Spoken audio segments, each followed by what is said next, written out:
So just to explain a little bit of what's going on right now, welcome to the Wilds Beyond the Witchlight. This is a Patreon campaign. If you want to find out what you can get for being a Patreon, you can check out that link there in the chat.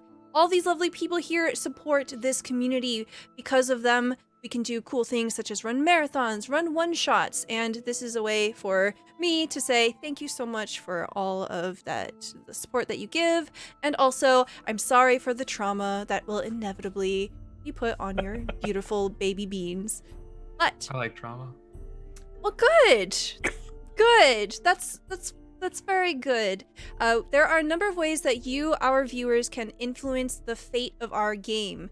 One of the free ways that you can enjoy tormenting, assisting the players is using channel points to redeem blessings. We will not be doing blessings today because I just put this overlay together like right before stream and I don't have it on the overlay. But those will give pocket advantage, which is a reroll to the player of your choice, including myself.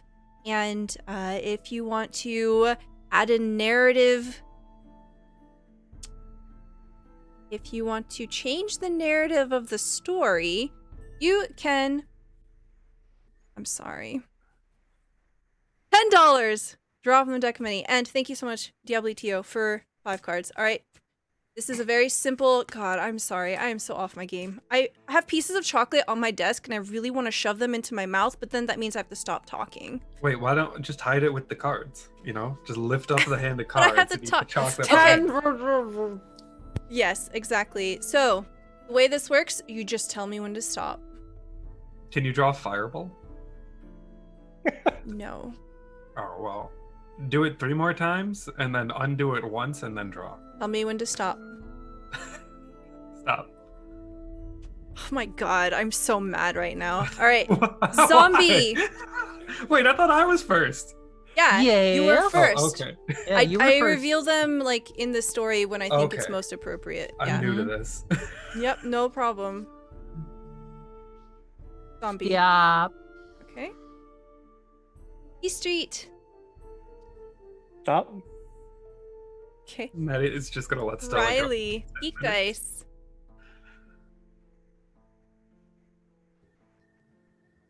You're muted. Not muted at all. Okay, stop. Okay, and Maddie. Wilt. Stop! Right away. Hey, we got some really solid draws here. Holy shit. Alright. Love I'm that so my mad. drop made you mad. I'm so fucking mad. God. We'll Thank find you, out. Diabolitio. Thank you so much, Thanks, Jake. Jake. Thanks. We haven't even started yet, and we already have this. Okay, fantastic. So, for session zeros, what I typically do is I tell people about the different safety tools that we're going to use at our table. So I'll give y'all a little bit of a glimpse of what happens behind the scenes. Essentially, I give everyone an anonymous form that they can fill out. I tell them about the topics that we are definitely not going to explore here at our table, and I offer them this anonymous form so they can add to it as well, and anything under the sun can be added to it. Our priority here at our games is to make sure that everyone is having a good time, that they're comfortable, and if any topics do come up that they're just not comfortable with, that there are ways to communicate that without making a big deal out of it. We will just pivot and move on, because we all want to just tell a really good story together, right? And just have fun, troll the DM a little bit, you know, etc., etc. So, we are going to go around and tell everyone a little bit about who our characters are. And you don't have to worry about describing them yet, because we will be doing actual role-playing, kind of like the day before the adventure sort of thing. And why don't you tell me a little bit about Lavelli? Oh shit. Hello. I'm playing Lavelli. She is an Arakakra ex-pirate monk who has an amazing sense of fashion and goes around the world helping people and not helping people. Excellent. Very good. Thank you. Did you have a trinket? Yes, she has a pair of white bone knuckle dice with Jolly Rogers for the ones. Excellent. Do you have a story, an origin story for your trinket?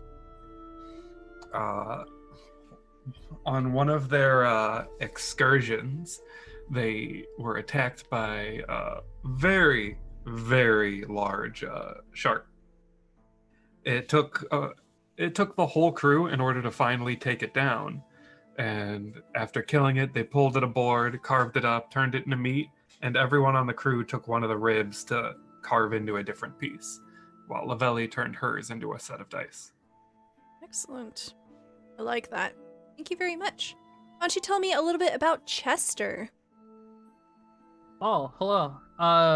Yeah, so Chester Cunningham is half elf, Fey, or at least the background is sort of like the I forgot what we called it, but sort of a circus hand.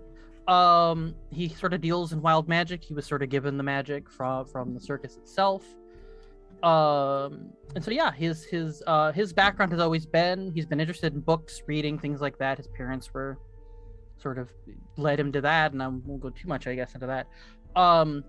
I do have a trinket. I actually have two. I got one from the Feywild. Do you want me to talk about that one or not? Or Sure, go ahead. Okay.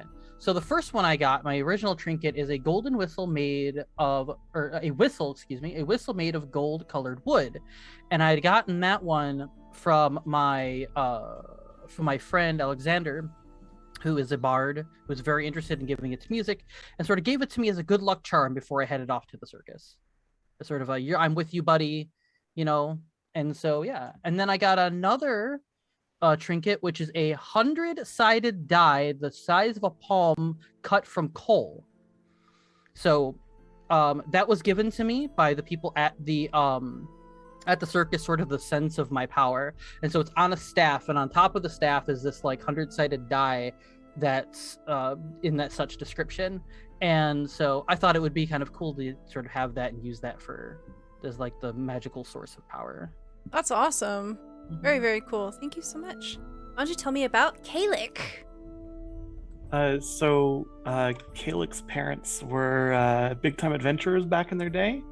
And so they raised Kalik and his brother as future adventurers. So he's been learning about this all his life, and he is just now setting out on his own adventure for fame and glory and accolades.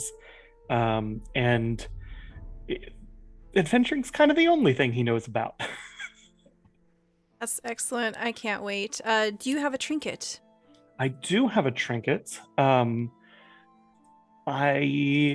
don't know if I want to go into where he got it from, but he has a little orb, glass orb with water inside and a little clockwork goldfish that just kind of swims around. He's named it Finley. Finley. That's an excellent name. I love it. Okay. Thank you. And next we have Riley. Hey, Riley is a human sorcerer. He comes from, their pronouns are they, them, and they come from another region entirely, a couple countries away. Born and raised in the country Bissell. They grew up in a gambling hall and have taken to the ways of the goddess Rudd, the goddess of chance, luck, and games. Riley has traveled a fair bit, an aspiring chess master. They hope to someday be recognized as a grand master of dragon chess. Currently in the country of Ferndy, they've accepted a commission from the royal family to seek out other players of dragon chess to find potential experts, students who can train with the grandmasters and potentially win international competitions. So Riley is extremely excited to meet new people. Everywhere they go, they present themselves with a great big smile and very friendly, happy to meet new people and teach them dragon chess. You too can be a grandmaster. Excellent. I love it. Fantastic. And what about your trinket? My trinket is a secret. Oh, okay. Well, I know what your trinket is, and I think it's the coolest trinket. I have a question. Okay. Is it about the trinket? Because we can't answer it, apparently. Okay. No. How much do the royal family love dragon chess? This will be the first roll of the game. Where's my roll 20? All right. The current royal family is kind of middling with some interest in it. I think there are probably certain members of the royal family that are more invested. We'll say that the princess, name to be determined as I open my I name love generator. princess name to be determined. Princess name for short. Oh God. Mhm. So yes, Royal family there's determined. a princess that cares very much about dragon chess, but overall, lukewarm.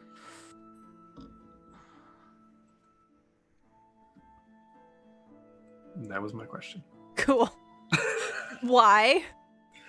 Well, I mean, there's a big dragon chess plot arc. We got to know how much like the royal family actually cares.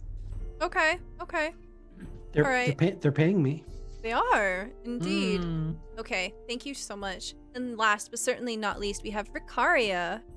Yeah, Ricaria is a tiefling druid. Her dad is a human, who she mostly grew up with for most of her life. They spend a lot of time near the Qualwood, and that's where their little crystal manor is. Not made of crystal at all, made of wood and a number of other plants.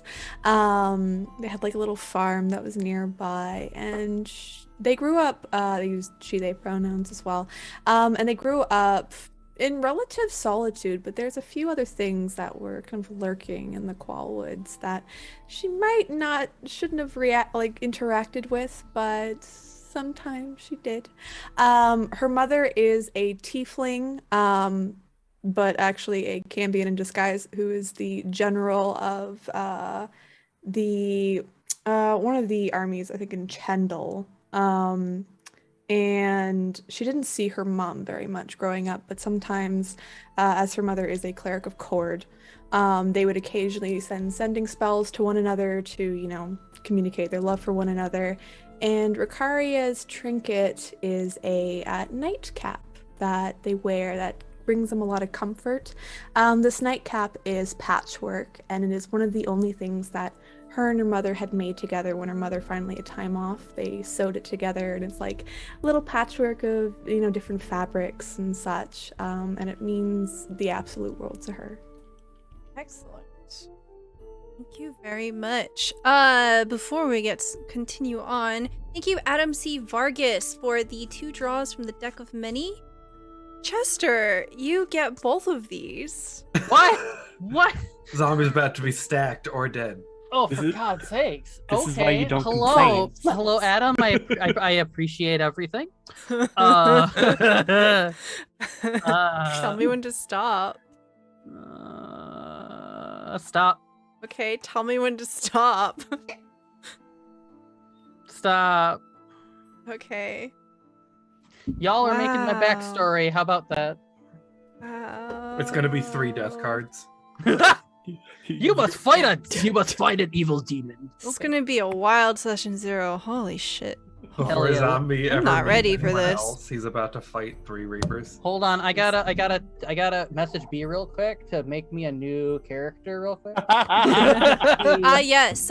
So the character art, which you will see again during the break, I didn't have enough time to put them on this screen, but they are very, very, very beautiful.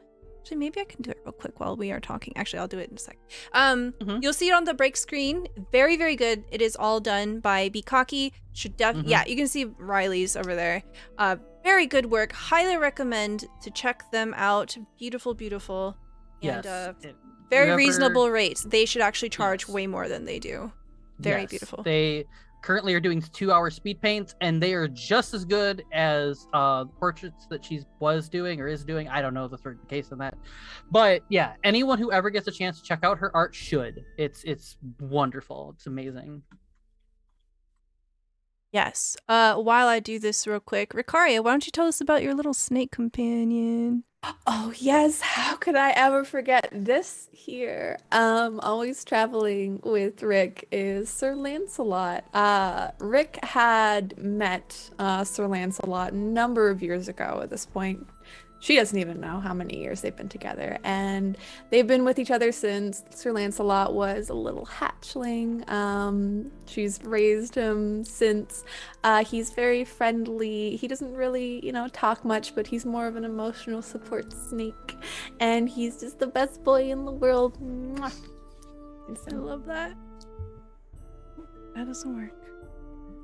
I'm ready for Sir Lancelot's teenage rebellion phase. Never. It's my baby. Cool. Ready for the goth snake. Art. Yes. Tongue piercing. Oh God. Okay.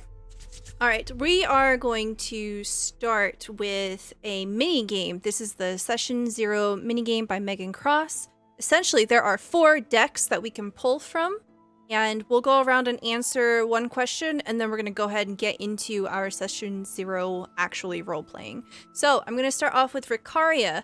These are your choices, and I'll type them into Roll20 so everyone can choose while this goes on. There's happiness, bonds, sadness, and character. Please choose one.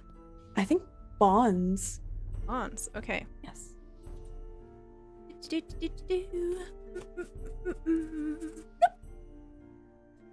You will always be a reflection of your parentage. What was your relationship like with your parents? What is it like now? So we'll start with the extremely positive relationship. She has a wonderful relationship with her dad, Milo. He's kind of a very lanky individual, skinny, kind of palish skin, these big round glasses that he always wears. And Ricaria took a lot after her dad. He used to also be an adventurer, actually adventured in the same party as Calyx's family.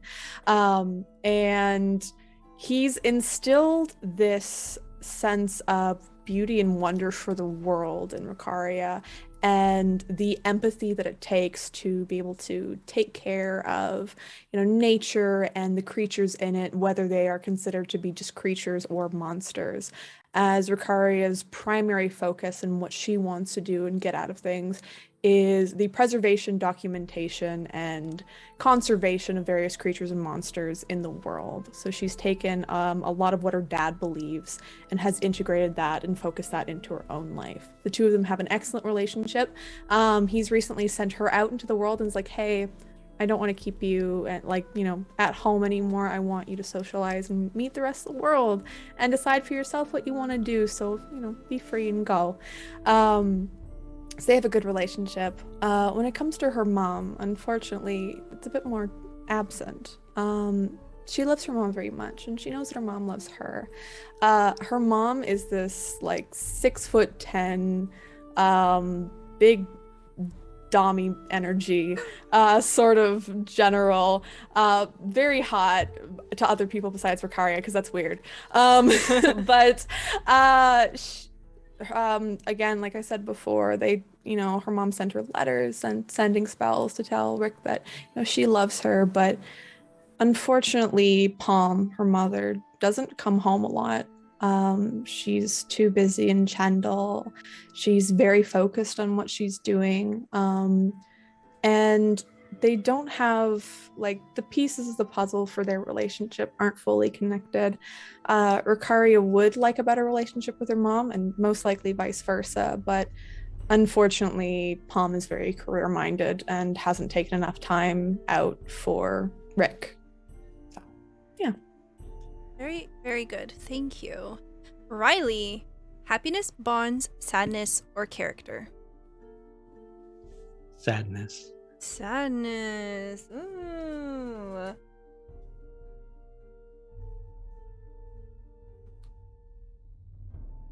Death steals from all of us. What family member did death take from you? When did it happen, and what were the circumstances? Yeah, that's kind of a hard story to tell because I don't know my family. And the guy who raised me, well, he's still around. Tamer is, I think he's pretty good. He tries to look out for me. We don't always see eye to eye. Death hasn't touched me yet, I guess. All right. Thank you. Kalik, happiness, bonds, sadness, or character? Character. Okay. Everyone cries. When did you last cry? What caused it? Does it cause you shame or pride that you showed emotion this way? Oh,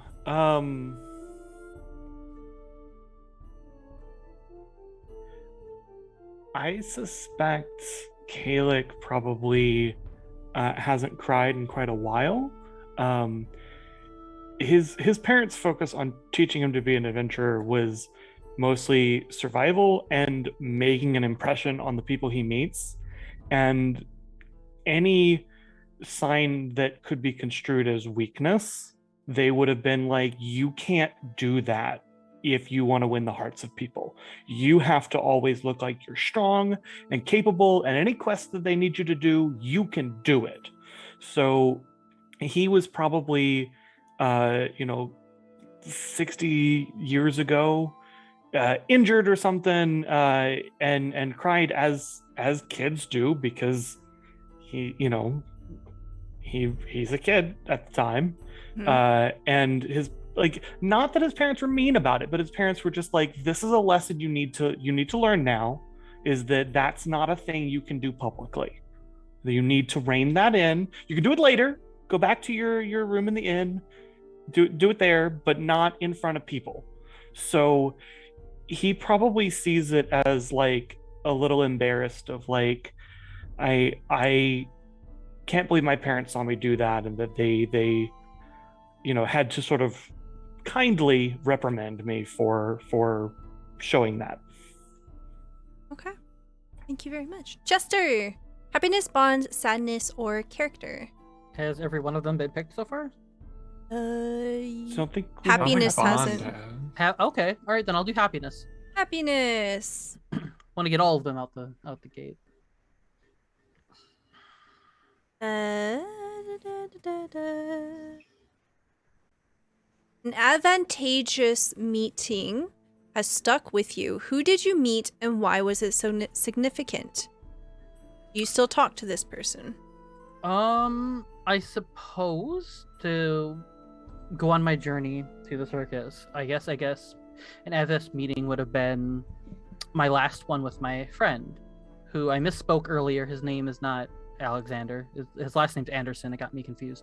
So George and I had our last sort of meeting right before. I had told him that I was going to go, and I was going to, I want to try this out. They were going to go off and do stuff with, bards and whatnot. And so this one is it was important to me, and that's where I got my whistle. And that's where he's like, take this, know that I'll always be there with you, and that you've got this, and I can't wait to come see you perform.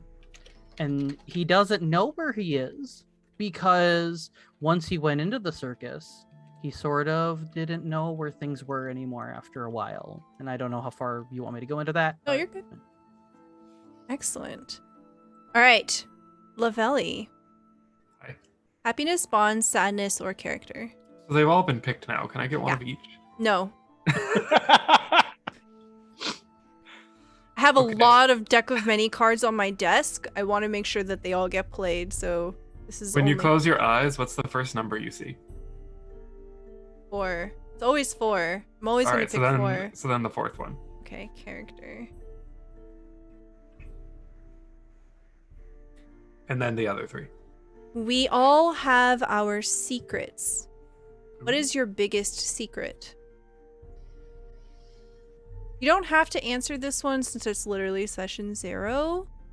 But if you want to, that's cool. Or I can give you a new card. It's a secret. I can't go telling everyone. Alright, here, I'll just give you a new one. Scars are stories. What is your most notable scar? How did you get it? Is it brandished with pride or hidden with shame? Lavelli has a slash across her right eye. She can still see just fine, but she got it when her ship was taken upon by the Navy. they lost the fight hard, including Lavelli, and in it, she was struck across the eye. Okay. She does not attempt to hide it, however. Excellent. I love it. Very good. Okay, so that was the session 0 deck. We are going to mix things up a little bit. So, as we get into our session 0 roleplay, I just want to let everyone know that the purpose of doing a session 0 instead of just jumping into like a full-on game is that we are going to be using this as an opportunity to try out our characters, kind of like a test run, see if we like them, see if we want to change anything along the way, especially with something that's long-term as a, campaign, because we will be running this Witchlight game all the way until the end. Oh my god, 2 more cards. Are you serious? Thank you so much, Adam. Riley, you get 2 cards. Oh my gosh. You're all screwed. Adam. Heckin', what the? Stop. Thank Eventually, you we're going so to get out of the much. good cards, and it's just going to be the weird cards. We get ruin.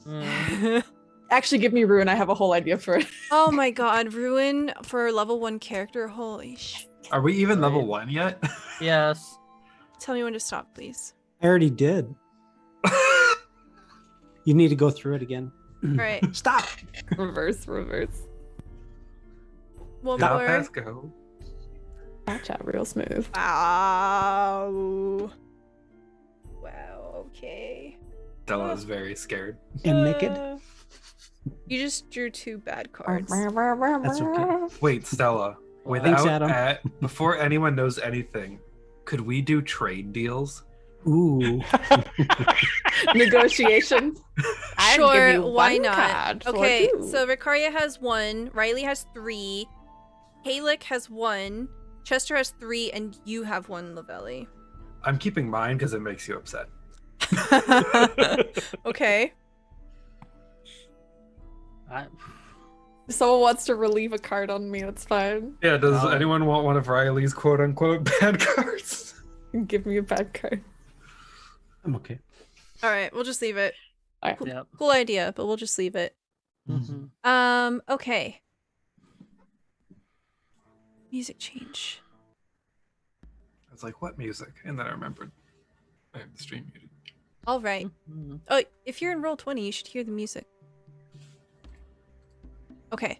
So, we'll start off as the camera comes into view. We see it moving over the Vesvi forest. It is currently about midday. A group of you are moving your way through.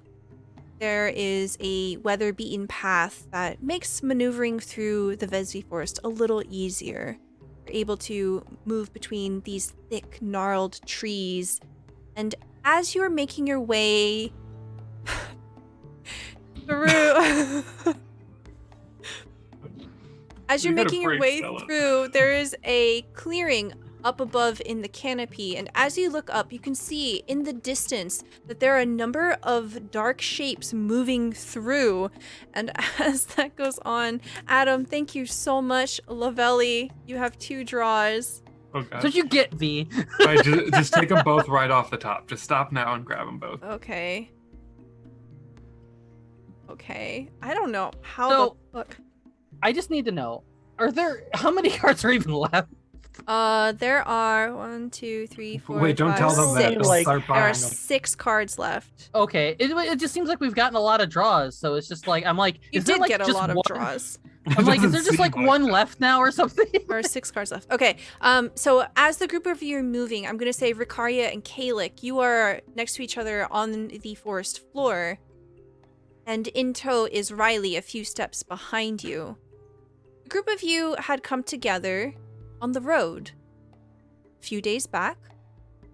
I imagine that Riley, you, in your nature of seeking someone to send off to Chendel in pursuit of a path to the gloriousness of becoming a grandmaster in dragon chess, you have encountered a pair of adventurers, Ricaria and Kalik. So as the group of you are moving through the forest, you eventually get to a clearing and you see something dark in the sky. It is midday. What does Ricaria look like? So Ricaria is a bit on the shorter side. She's a bit kind of fuller figured.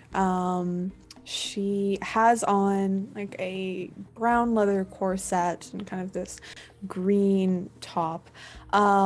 She's got these curled out horns that almost look a little bit almost like a ram, but kind of in almost a demonic way that is just covered in various vines and flowers that seem to sprout and integrate with their clothing and their horns.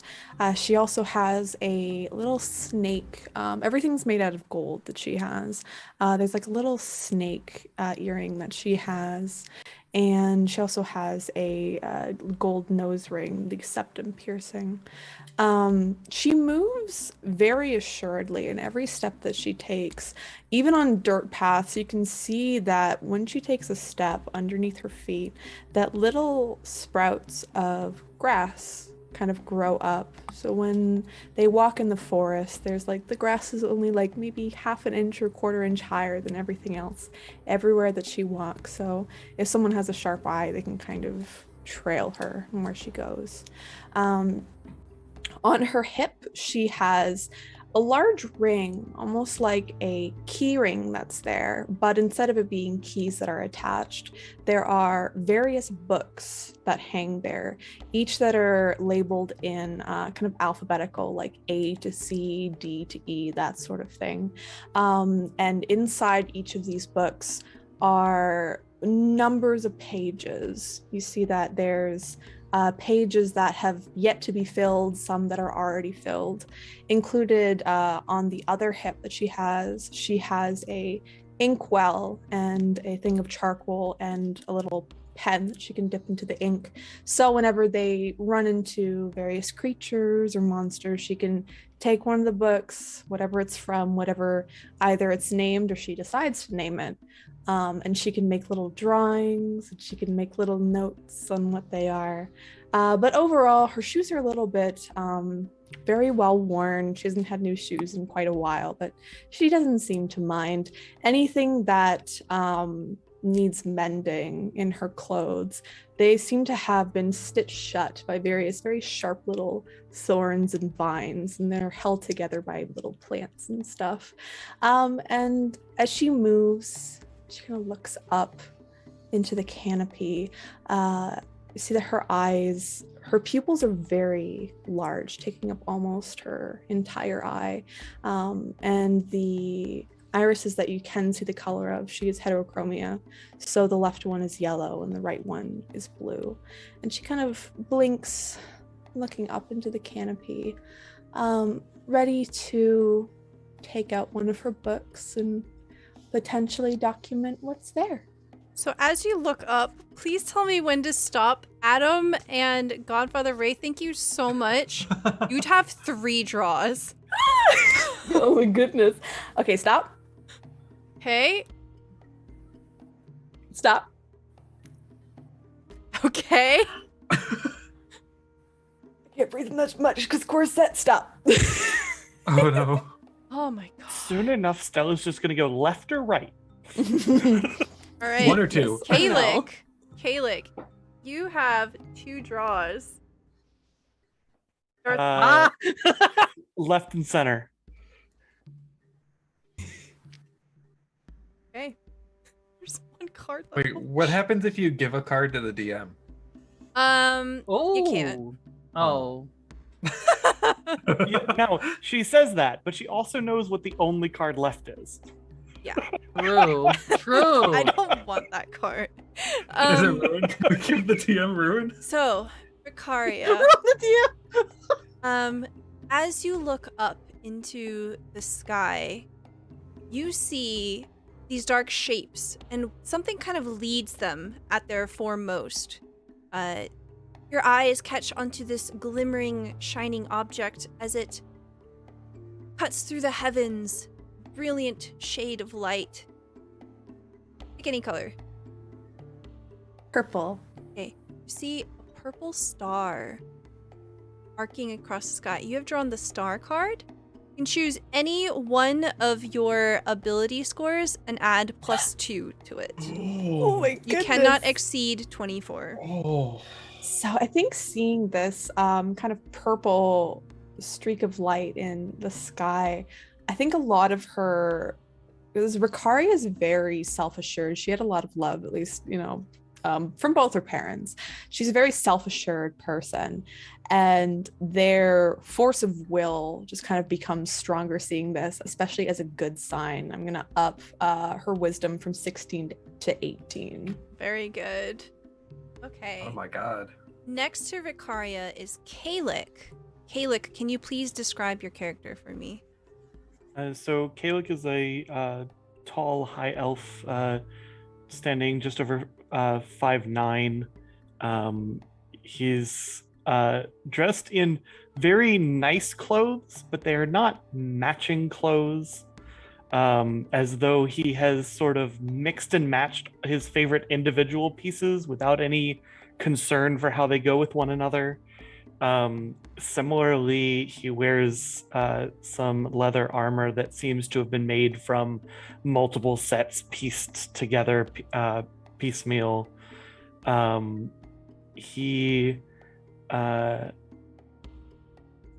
He's walking along with eyes constantly on the move, trying to see if there's any movement amongst the forest, trying to keep an eye out for any creatures or people that they might encounter, seeing if he can spot anything that might be danger. Okay. Go ahead and roll me a perception check. Yeah. First real roll of the game. All right, 15 perception, absolutely. As you are moving through the forest alongside Ricaria, Ricaria's eyes are cast up heavensward, and yours are more towards the horizon. As you peer around, something crunches underfoot. You happen to notice exactly what it is. The crunch is very soft, almost imperceptible, but your keen ears manage to bring it to your attention. As you look down and pick up whatever is underneath you, you find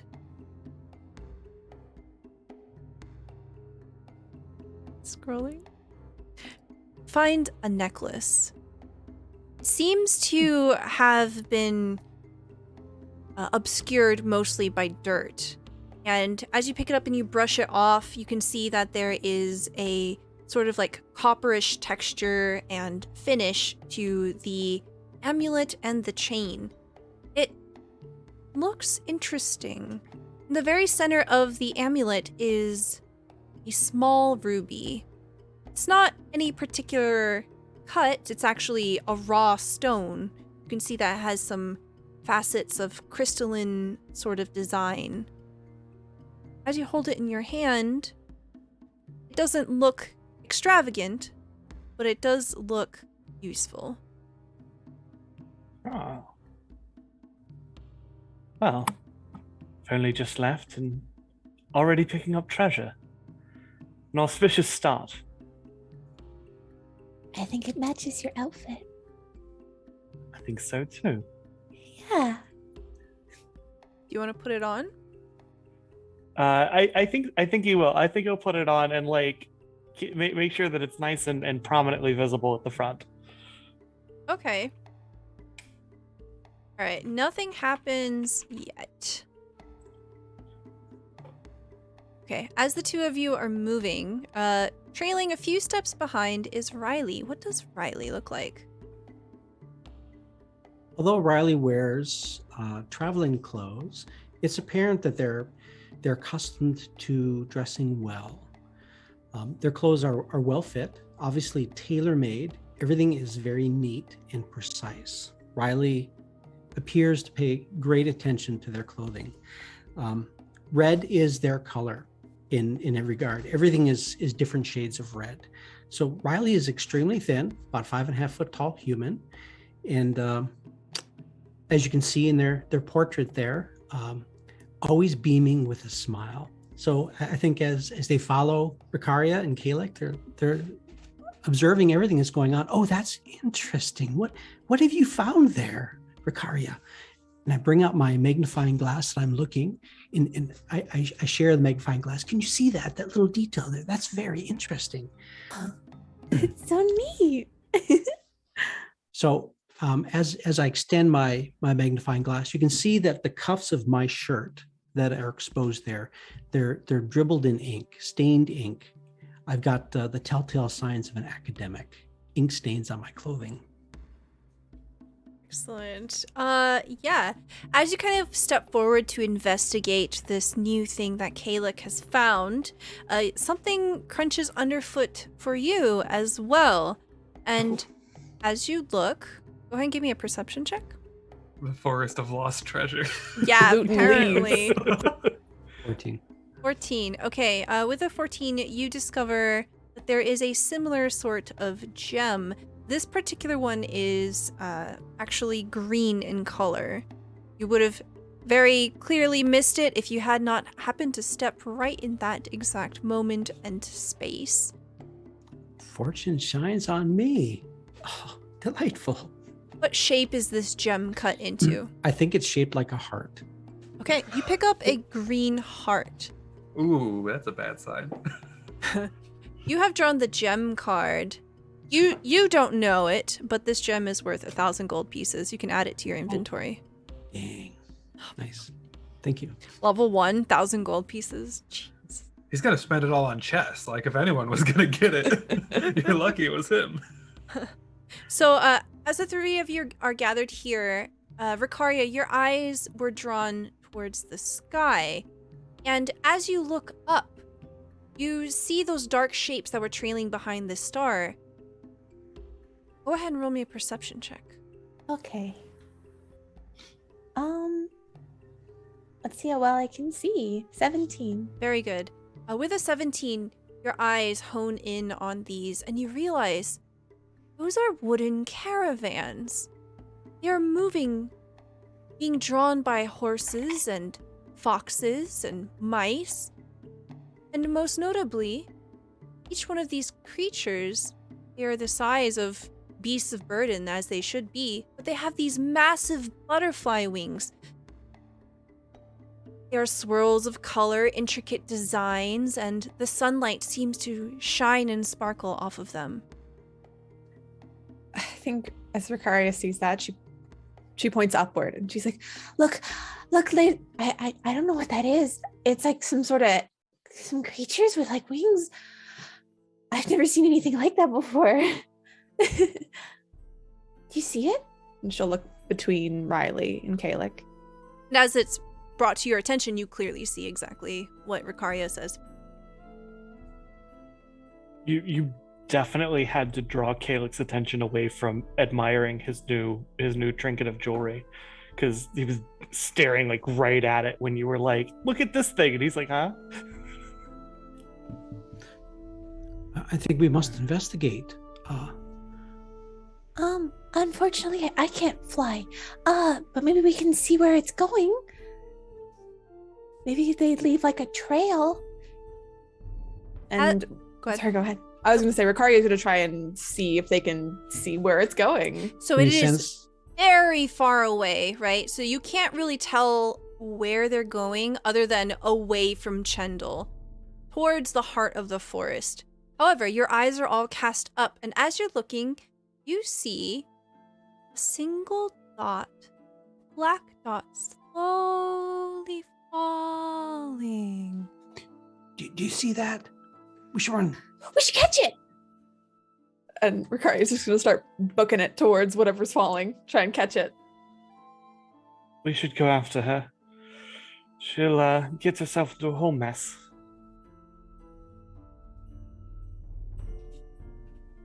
Away we go. Take off after her as well. Excellent. So Yes. as the three of them run deeper into the forest, the scene fades to black. And it opens again in a different part of the Vesvi forest. Lavelli, you are strolling along. You're having a pretty good day today. There has been an interesting development on the road for you. You came across earlier today a merchant who had a wagon and the wagon wheel had popped off of one of the sides. Mm-hmm. What would have Lavelli done witnessing this? Lavelli would have strolled up, full of confidence, and offered to help out the merchant to fix his wheel. Okay. Go ahead and roll me. Do you have land vehicles? God, no. Okay. You can just give me an intelligence check. All right.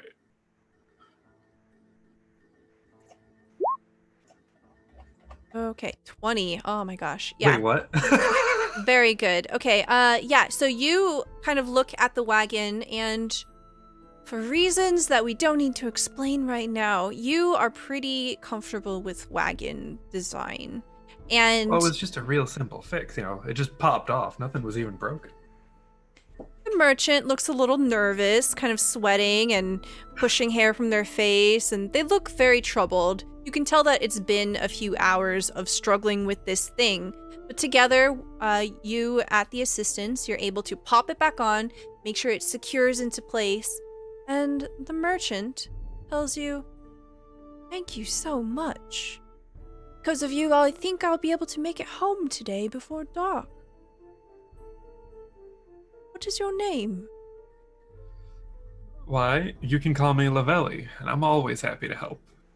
"Thank you, Lavelli. Well, if you are ever making your way into Chendal, please seek me out.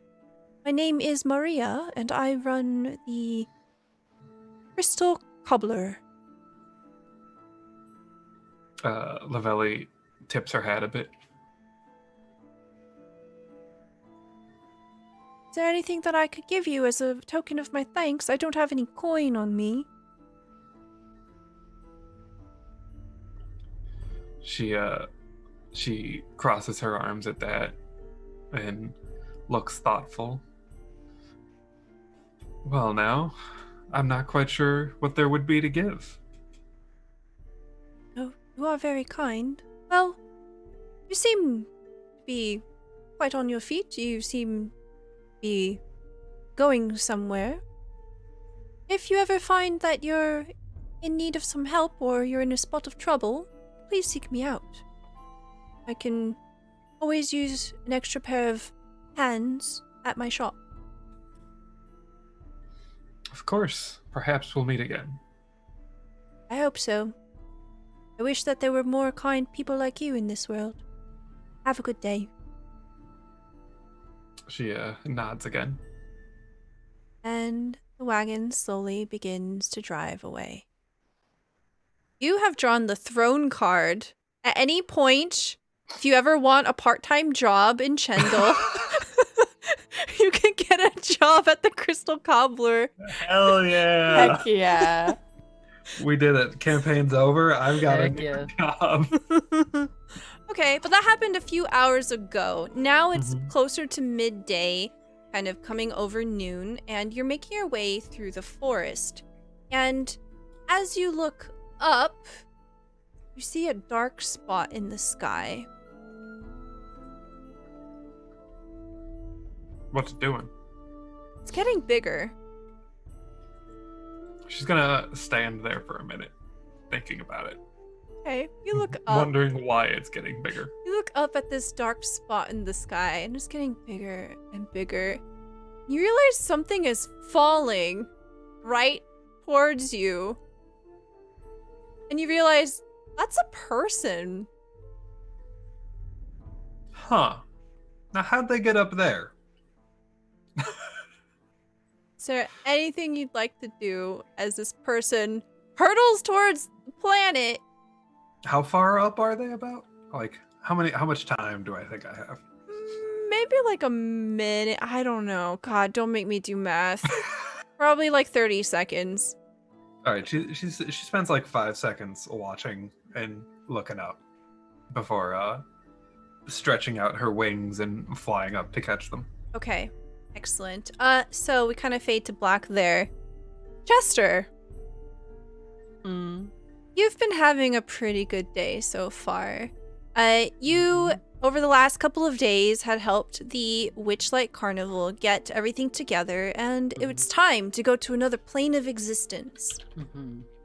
And no, they don't usually tell you where exactly you're going. It's usually a surprise, and honestly, there are so many multiverses and different planes of existence and different planets that it doesn't really matter where you're going, because honestly, the most interesting place is the place that you're already at. And it's been years since you were first brought into the Witchlight Carnival. Mm-hmm.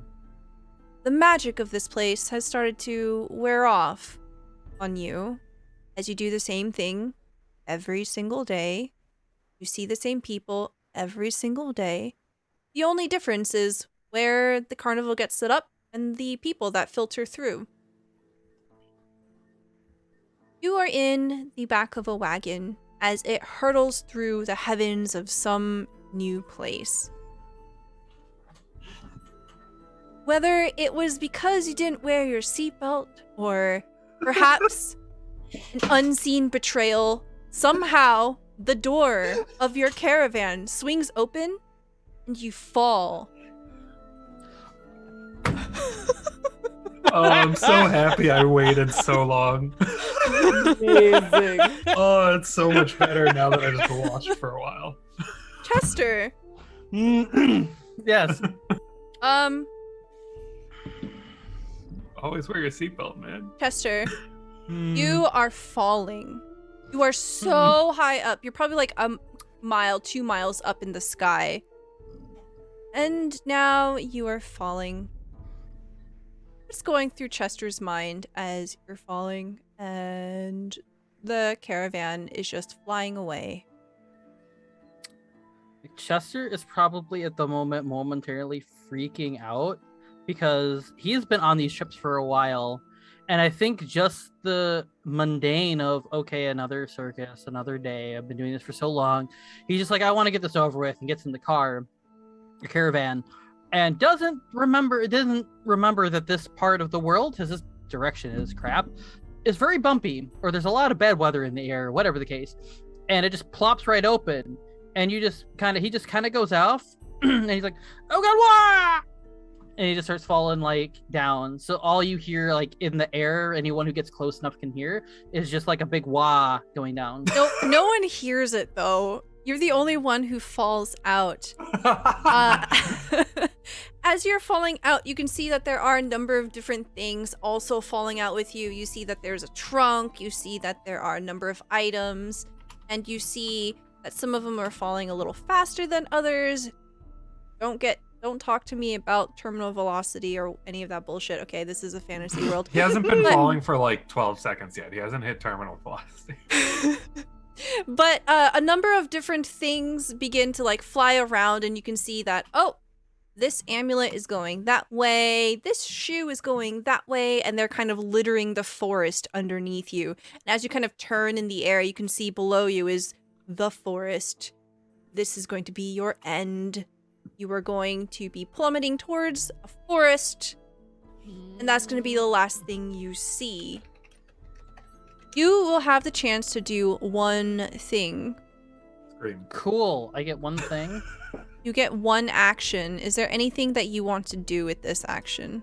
I do, actually. Considering I picked this as one of my spells, I want to use Featherfall. Excellent! Hell Okay. Yeah. Cool. I didn't even have to catch it. I needed it! Okay, so tell me what this spell looks like as you cast Featherfall. Should I put it in the chat? Yes.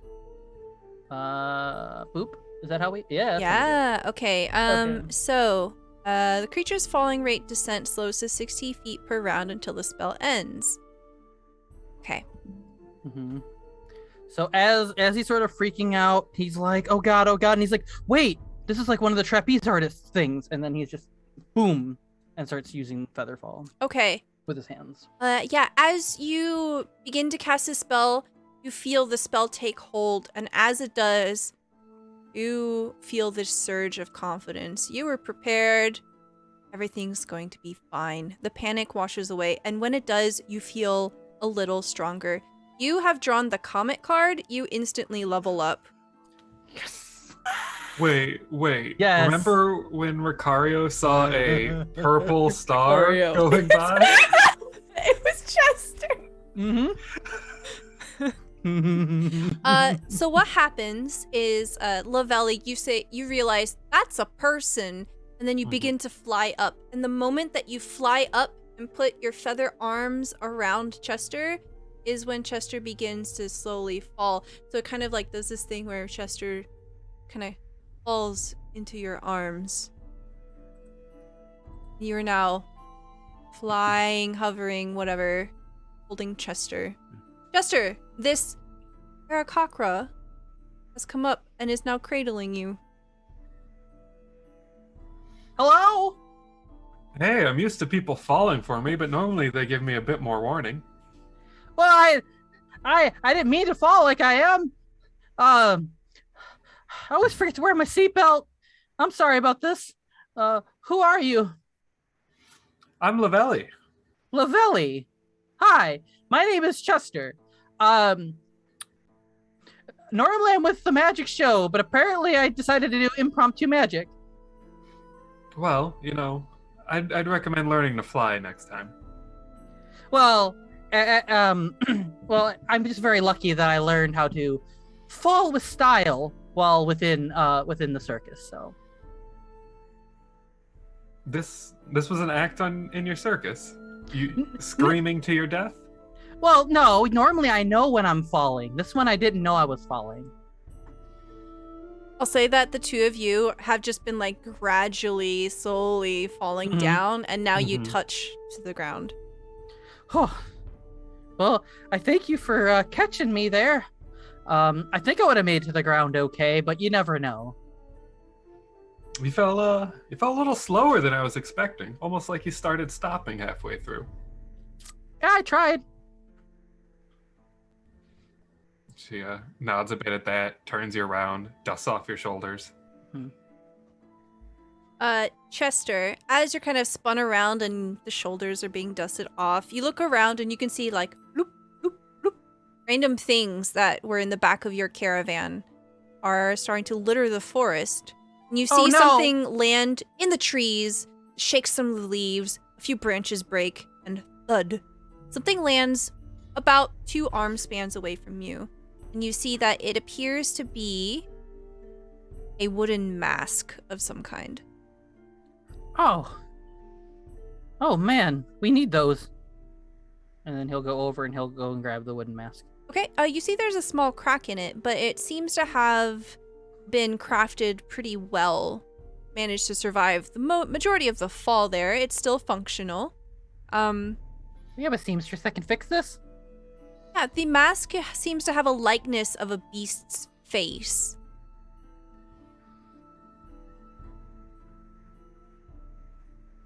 Well,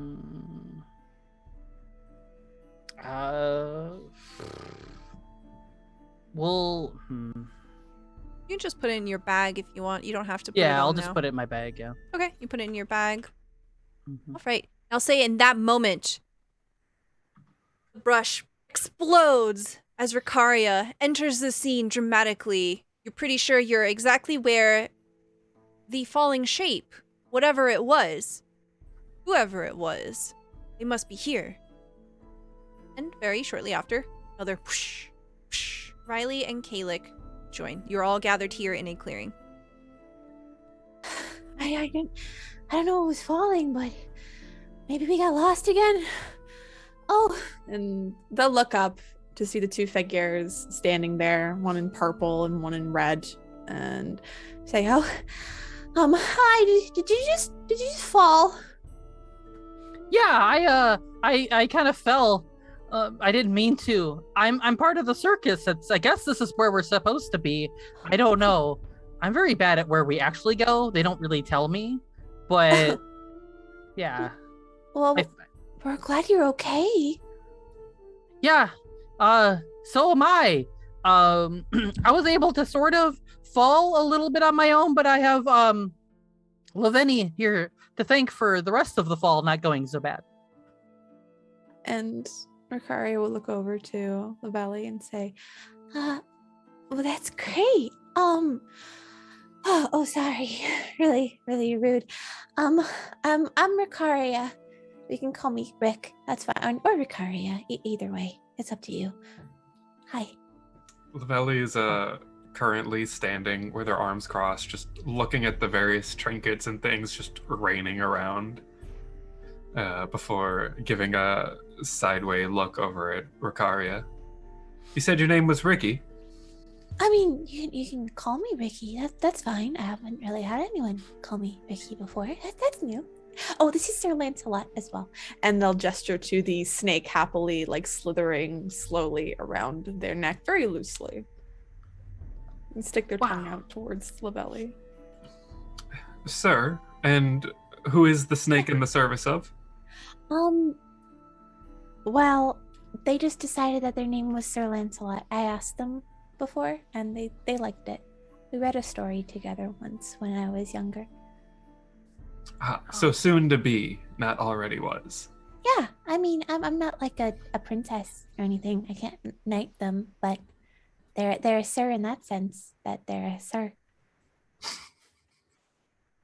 Oh, I'm so sorry. And they'll gesture towards Kalik and Riley. These are my friends. Pleasure to meet you. Kalik Ilvari. You might have heard of my parents, which is understandable. Probably not. I don't know if I have or not. Of course. Kelwyn and Dacius Ilvari. They must have heard at least a bard song or two. They're still rather popular in certain parts of the city. Could you repeat the names again for me? Kelwyn and Dacius. You know, I think I had a friend who might have heard of that. I think I remember hearing my friend talk about your parents. Of course you would. These things raining down, you didn't happen to lose a locket, did you? Emblazoned on his chest like, right now. Already wearing it, just like this is So, mine. yeah, as you kind of like gesture and display this amulet, you have drawn the sun card. You gain a wondrous item, Kalik. Oh my. But as you're showing it off, you have drawn the talons card. It breaks. It turns into copper dust in front of everyone. Just shout it off and push. Wait, that's not the one I gave him, is it? Yeah. Thank you, Vertigo, for the last card draw, which was destroy one magic item. Look at this wondrous thing I have. Oh, Dust. Rats. Jewelry, it's broken. Oh, I love being me. Oh, how embarrassing. Oh, and I'm Riley, the Royal Commission of Dragon Chess, at your service. And extend a very deep bow. Do they normally play dragon chess in the forest? Every village, every town, that's my task. I will find aspiring dragon chess masters. Do you play? oh. Can I interest you in a game? May I teach you? Should we collect the fallen things first? I mean, are they yours? And they'll direct their attention towards Chester. Yes, I believe that a lot of them are mine. But I'm not sure. I don't know if that thing that Kalik had was mine either, but... So in a caravan, you would know for the Witchlight Carnival, at least, there are very few private spaces. A lot of it is shared and communal. So not all of these things are yours or were yours for sure. Mm-hmm. I'm not sure. I guess if I would look at it, I would know. But unless I look at it, I don't know. Well, judging by what happened to that, she points over at Kalik, I would assume most of this is either in some process of breaking or already broken. True. I mean, I did pick up something a little earlier that had a bit of a crack in it, but we have a lot of people within the circus that can sort of fix things. So it should be fine. Do you mind if I take a look at it? I can briefly do something to try and help it. I can't see why not, I guess. And he'll pull out the mask and hand it to her.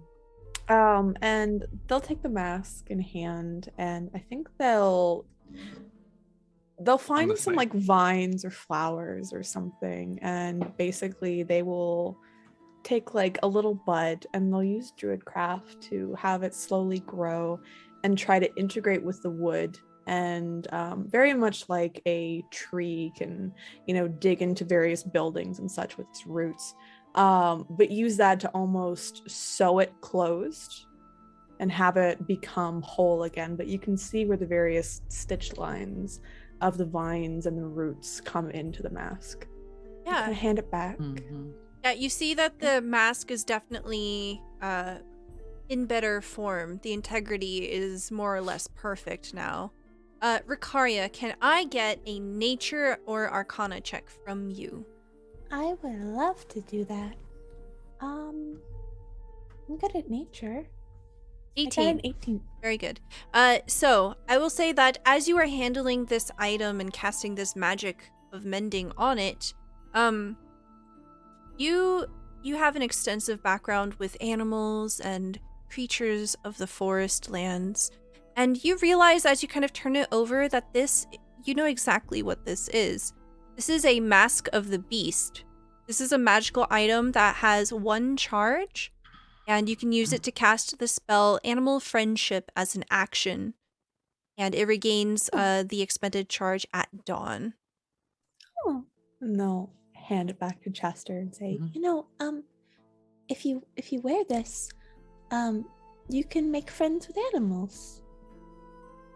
Oh. Yeah. I'll take a look at it. Oh. I don't know if this is one of our things then. I'm definitely gonna keep it though. I know a friend puts it back in his bag. I know a friend from the circus that I've grown really accustomed to, and they used to talk to all the animals, train all the animals, and so I'm really friendly with them, but sometimes I can't understand them. So this might be a good thing to use at some point. Chester, you had drawn the key card, and that mask is your magic item. Lavelli turns over to Chester. So, Chess over there. Mm-hmm.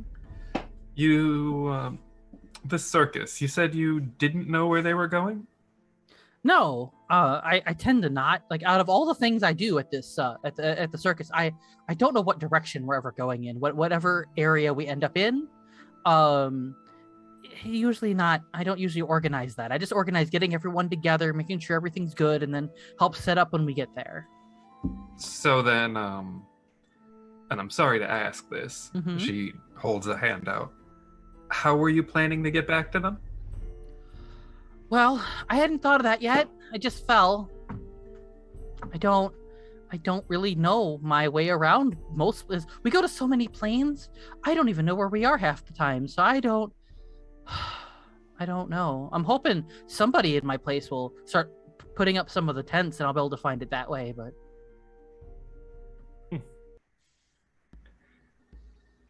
So you're not from around here? where is here? I'm assuming not. Chendal, right over there? We're in the Vivi Forest right now. We're in Chendal. Not far. Oh, good stars! And he'll like hold on to his whistle, and he'll just kind of freak out a little bit. I'm from Chendal. That's where I originally was, years ago. Welcome haven't home, been- mate. Thank you. I haven't made it back here, and I didn't think I'd ever make it back here. Oh, good God. You can see Chester starting to kind of freak out a bit. So, Chester, you would know that as you have entered a contract with the Witchlight Carnival in order to work for them, if you wanted to leave, it would be in your very best interest to let them know you're leaving, because if you desert them, you know that you will be doomed and subjected to some very, very, very bad luck. Oh, right. Like yes. falling out of a caravan. Yeah. No. Oh, well, crap. Well, I have to make it back before I can even go into Chendal. I have to make it back to them. I don't want them to think I abandoned them because I'm an idiot. So I gotta find the circus first, but Well, Oh, then why man. did you abandon them? I didn't mean to. I fell out by accident. I've done a lot of the circus stuff for so long. I mean, I enjoy it, but some of it has become so mundane over the years that it's just like I'm so used to us moving all the time. I was just trying to in a rush and I wasn't thinking. She nods at that and says, "Well, then you might want to go with the board angle if you don't want them to follow the idiot path." Well, I mean, I would really appreciate some help if you all would want to help me help me get back to the circus. I'll definitely get you guys tickets in or bring you in. I've got a really cool trick that I do that I don't think anybody else does, and I love showing it off to new people. Eiley, you don't have a schedule of towns, do you? We can take a short detour, can't we?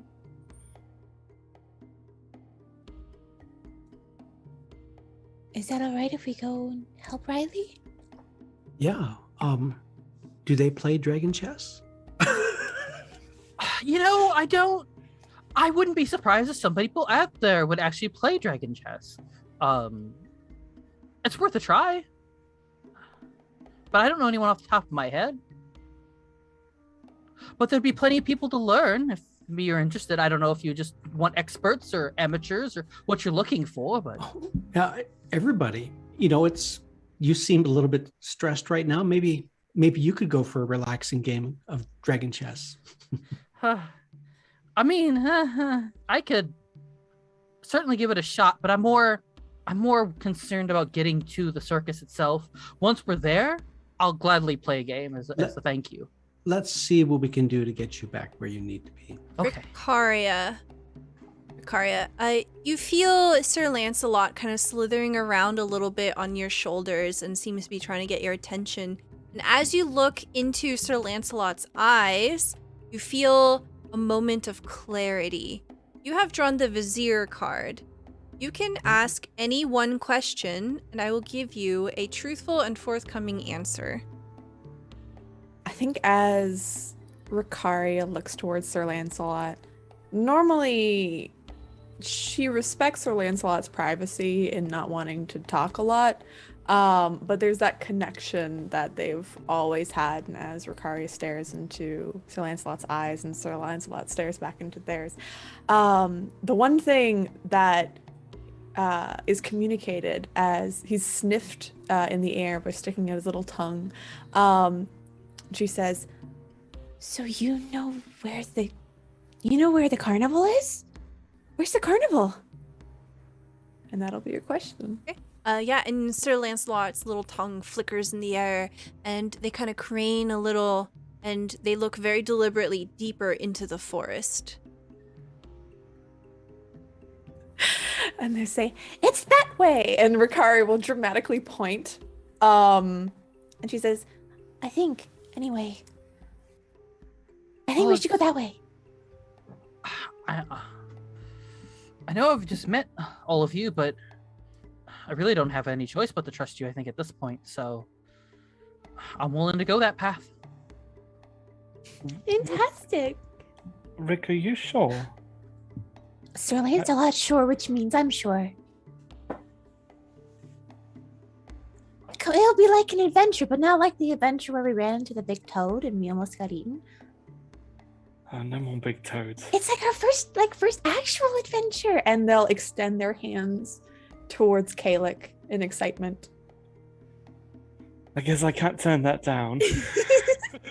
Perfect. And they'll clap. Say we should go. Chester, I've been to a few carnivals before. This one is a flying carnival? I don't know if it's so much a flying carnival, but it's more of a traveling carnival, but we just travel through space and time. Chester, can I get a history check from you? Sure. See how much you've learned Uh-oh. being in the Witchlight Carnival. You can do this at advantage. Okay, 19. Very good. So you would know that the Witchlight Carnival It originated somewhere in the Faded Lands.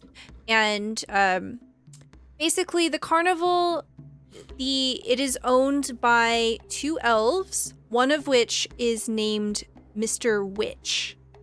And Mr. Witch is in charge of transportation. And it is because of their powers that they're able to hack up the carnival. And they also have the ability to give the beasts of burden the ability to wink between space and time and go through these different planes of existence. So you know that it is a result of magic. These creatures don't normally have butterfly wings.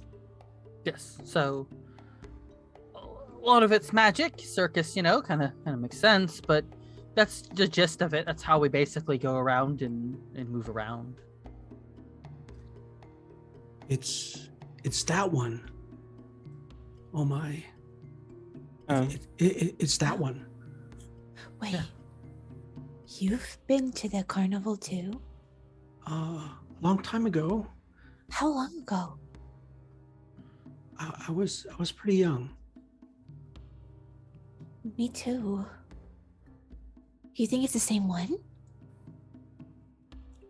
Oh no. You can see that I'm visibly uncomfortable.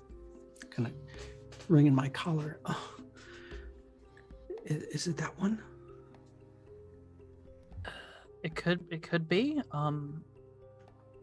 It's the only carnival I've really ever known.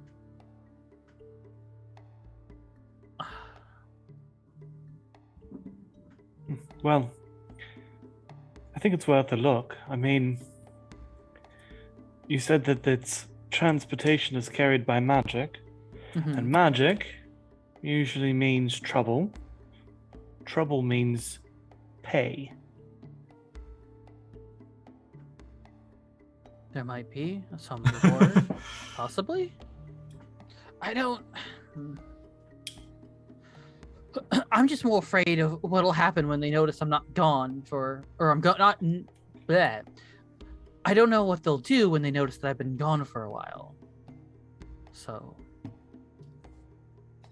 Chester, like I said, yeah. What is it that you do there? I sort of refer to myself sort of as a jack of all trades. I do a lot of things. I help out with the trapeze artist. I help out with animals from here and there and yon. I've done some of the, I guess, announcing, like welcome to this act and such. My biggest act is what I call the purple dragon, where I sort of imitate sort of being with my purple cloak and my hat and everything. I sort of imitate being a dragon and I shoot flames out. And I speak in Draconic. It's really fun. But that's my most well known. But I do anything that they need me at that time. If someone's like, oh, for some reason, someone got hurt doing, the trapeze axe, I'll do a trapeze axe if need be. Things like that. So you're a cabin boy. I suppose. I'm not sure what a cabin boy is, but yes. A little errand boy that does what the captain says. They sound very important.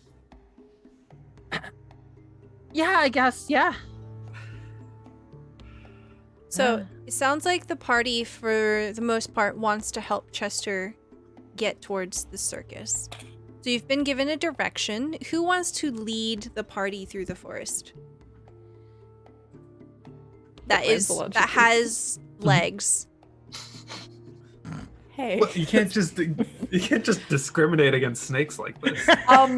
Ricaria knows that they're bad with directions and has the wisdom to not lead. And they'll kind of look to Kalik and say, I'm not very good at finding my way.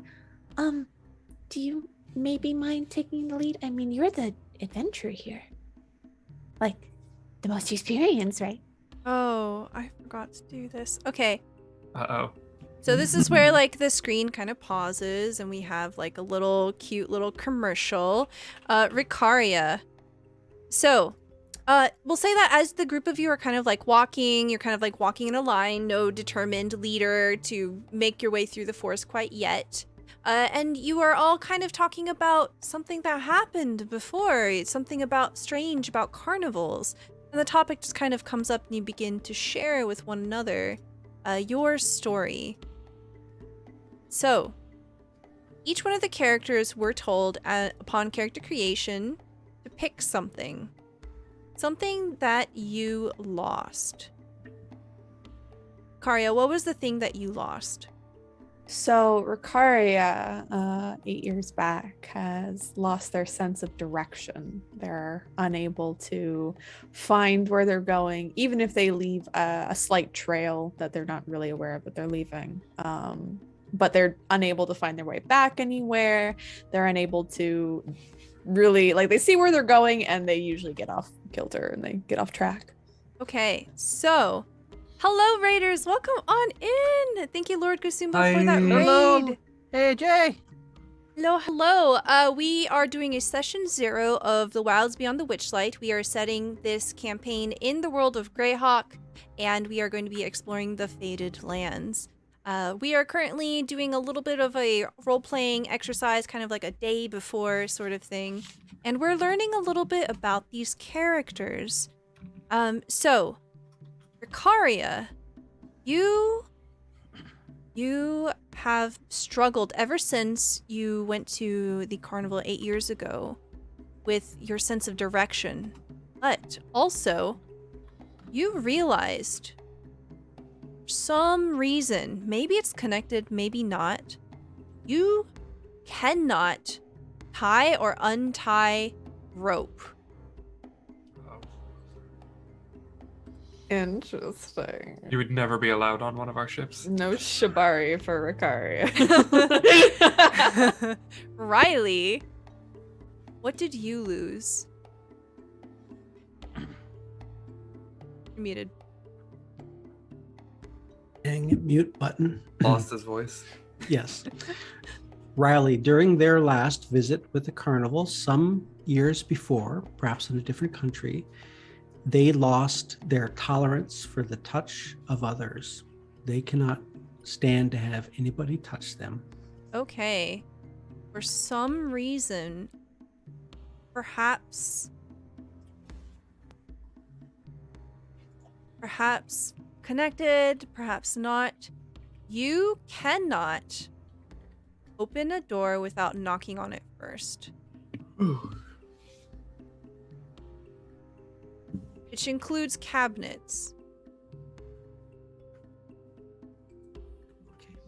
Okay. Kalik, Flower. what did you lose? Is this like part of our discussion in travel, or is this just out of character? You can tell people it, like, you can keep it from others if you like, but I do need to know out of character. Out of character, Kalik has lost his sense of fashion. Okay. In character, he does not believe he's lost anything. Okay. Because it wouldn't make sense if he knew that he had lost his sense of fashion. Then he'd know that he was dressing poorly. Very good. Okay, you as well. For some reason, perhaps you don't even realize it, right? You cannot open a door without knocking on it first. Oh god, they're at opposite sides of the door. Just knocking on it. Chester, what have you lost? Well, as it's sort of probably pointed out throughout the story, his sense of direction has also been lost. Once he joined the circus, something had happened when he was given the magic that just made him lose where and what time he's at, and what dimension, what anything. Excellent. For some reason, maybe you don't know this, maybe you don't realize it, you cannot tie or untie rope. Oh. You just, every time you try to tie something, it just kind of falls apart. Well, I guess I wasn't the one setting up tents then. No. Well, maybe you did, and then someone got really mad and yeah. Don't do this anymore. Stop. Go away. What about Lavelli? What did you lose? She is not aware of this at all, but she has lost her sense of distrust and suspicion. Okay. So for you, For some reason, you cannot light fires. Ooh. And the rope, so your characters don't know, but for you out of character, you can't light non-magical fires, Mm-hmm. and you can't tie or untie non-magical rope. So when you say light fires, you mean like I couldn't use a candle on another candle, or like I couldn't make a campfire? Exactly. Yeah, but if you're gonna use a fire cantrip or something, that works just fine. Okay. And you can roleplay that however you like. But yeah, it seems that there are some interesting quirks that your characters may or may not realize. And that question is a really good one, brought up by Kalik. Do you share like what you know to the party? That something's been weird ever since then, or do you not know? And this is to everybody. Yeah, I've had to, like, my dad and I developed some sort of, like, we basically took the same thing that spiders have. They're like, you know, the little hooks that are on their feet. And we developed them into the similar things that I have on my shoes. And they will show their shoes. It's like a form of Velcro that they have on the straps for their shoes. Because she can't tie her shoelaces. Yeah, exactly. Amazing. I don't know why. Lavelli, being unaware of what she actually lost, would share that her brother had disappeared after going to this carnival. Your brother disappeared? She nods. He was always the more timid one. He probably hid somewhere in a tent and disappeared with them. Oh, Oh, well, I'm sorry. I'm sorry about that. When was this? She looks up. About 8 years ago, I think. It This- is for you too. That's so Th- strange. this carnival. Oh, I don't. 8 years. Oh, mine. All of you have been saying 8 years, and for me, it feels like it's been longer. But. But yeah, I also ever since entering the circus, I couldn't. I haven't been able, like I said, I haven't been able to find my way anywhere. So without the circus, I'm lost. So, who wants to lead the group that has a sense of direction? I think Kalik will. The argument of your experience, like he's all proud and like, Mhm. yeah, I am. Pump up that yeah. ego. All right, I love it. Okay, so Kalik, can I get a survival check from you as you are leading the group through the Vesvi forest? A 5. That's actually really Gorgeous. perfect. Oh, God. So as the group of you are kind of making your way into the forest, it's a pretty nice day. The afternoon sun is beginning to wane, and you can see that what pokes through the canopy of the forest above, it begins to turn into a rich shade of orange. And as you're making way through the clearing, what is your passive perception, Kalik? Passive perception's 12. 12. Okay, that's enough. As you're kind of walking, all of a sudden you stop because you realize you hear something. And as you turn your head, you hear a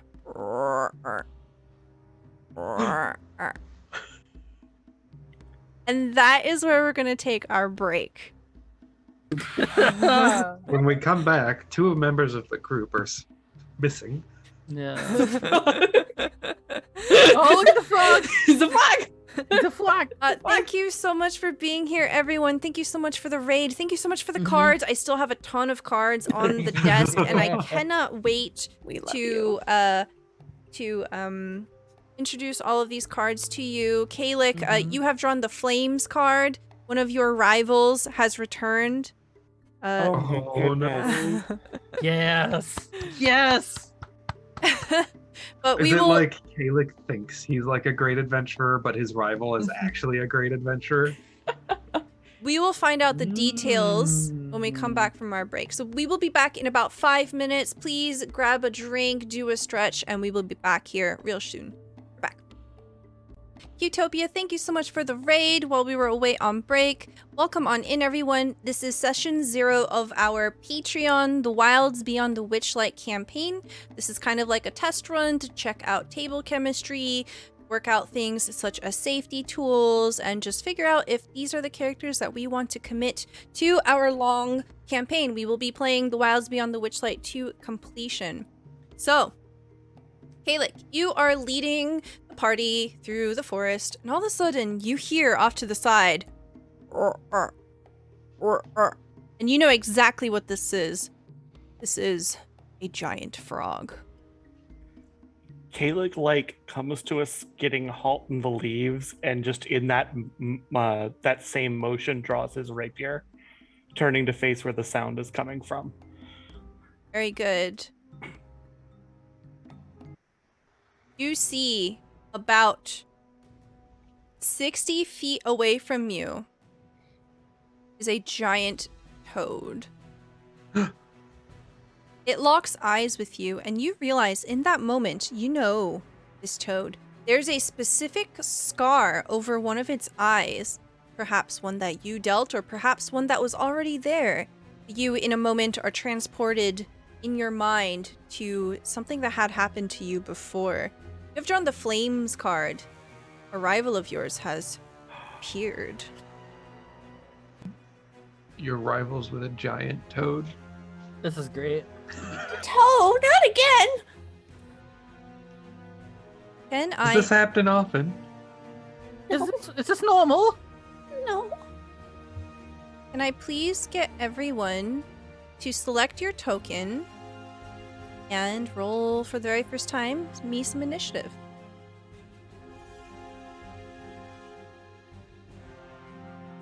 Why is Ryan's initiative so fancy? Macros, that's why. All right, descending order.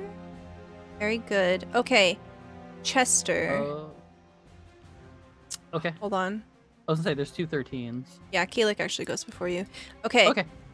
Kalik, you see about 60 feet away from you is this giant, suspiciously buff frog. What would you like to do? Kalik is gonna he can't cover he could cover the whole distance, but he wouldn't be able to do anything when he got there. So Kalik's gonna move forward 30 feet and then press his back up against a tree, so he's kind of like out of line of sight from this frog. Okay. So do you want to hide? Yes. Okay. So you are a rogue. Mm-hmm. Oh, but you're level 1. Hee hee, all you guys are babies. Baby. Okay, so we'll say that you hide with your action. Go ahead and roll me a stealth check, please. I can do that. Okay, a 17. You feel pretty confident that you are obscured. All right. Anything else for you?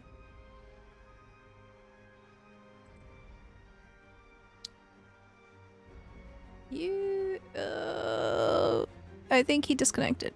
Okay. Chester, it's your turn. Okay. Oh. Hello. Sorry, I froze for a second. You're good. I'm done. Okay, cool. Chester. So does Chester notice that there's a history between the two, or is there like a little conversation we can have beforehand, or like do you is this a normal who is this? As he says this to Kalik. It's Sir Froggington III. Oh, who is Sir Froggington III? A dreaded enemy of ours.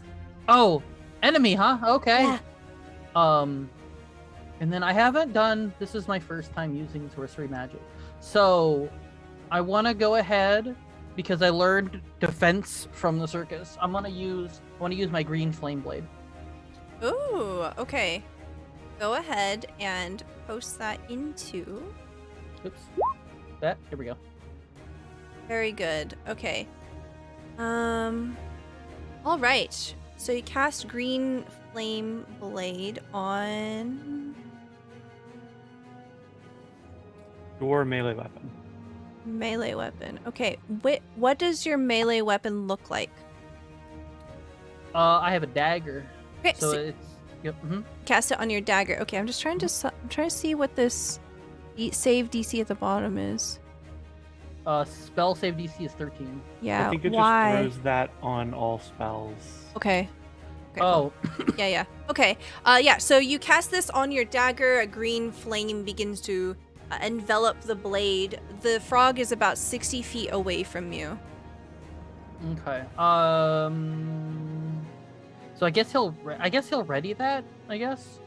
And then he'll start to move a little closer to the frog. Okay. Or could. Yeah, you know what? I'll stick with what I did. Okay. I'll just move as close to the frog as I can get. Okay. Sounds good. So you move 30 feet forward. Lavelli, it is your turn. So Lavelli's gonna take like a quick glance around and look over at Ricaria and at Chester and say, "Are we fighting this? Couldn't we just use that mask you picked up?" Yeah. Before running over and stabbing it with a short sword. I suppose I could grab my mask, yeah, and use it in this scenario. But they've had problems with this mask, or they've had problems with this frog before. 14. Okay. So it is 60 feet away. What is your speed? Oh, it's 60. Sorry. My 60. speed is 25, but with a flight speed of 50. Okay. Did you want to fly over there? As close as she can get. Okay. So you fly towards it. How far off the ground do you want to be? She's mostly just gonna be like skimming it. Okay. So you're just right. Okay. Cool. It's about 10 feet away from you. Okay. So then she will ready to strike it when it gets close. Excellent. Absolutely. Okay. Riley, it is your turn. Yeah, so I think I run over by Kalik. Kalik is like ducked down behind a tree, and I'm standing there in the open. Kalik, what are we doing? We're fighting? Who is that? Just some creature that attacked Rick and I a few years back. So you want to fight it? If it's going to keep chasing us, probably for the best. Okay, I guess. And I kind of kneel down and I point my hand and I unleash a little mote of fire. It kind of materializes in my hand and I slap it out with my palms. I fire off a firebolt. 14. 14. Very good. Armor class 11. You absolutely hit. What does your firebolt look like as you cast it for the first time? So it is a tiny ball of fire, maybe about an inch across, and it's blue in color, and it's spinning like a fiery globe, and just whizzes out. Whoosh! Smashes into the side of the frog, and you see its eyes get even bigger, and it swells up. Yeah, Kalik, I think he's coming. Anything else for you? Nope. Okay. Ricaria, it is your turn. So Ricaria runs up. They're gonna run 30 feet up, and as they're running, they stoop down and they grab a dandelion into their hands. And at the end of that 30 feet, they take a big breath and blow. And I'm going to cast Fairy Fire, and these little dandelion pieces kind of go out and surround the toad. I'm just going to have it kind of on the back end of the 20-foot square, so it's not going to hit Lavelli. Mm-hmm. And they have to make a dexterity saving throw for Fairy Fire. Okay. So- Hold on. That was a whisper.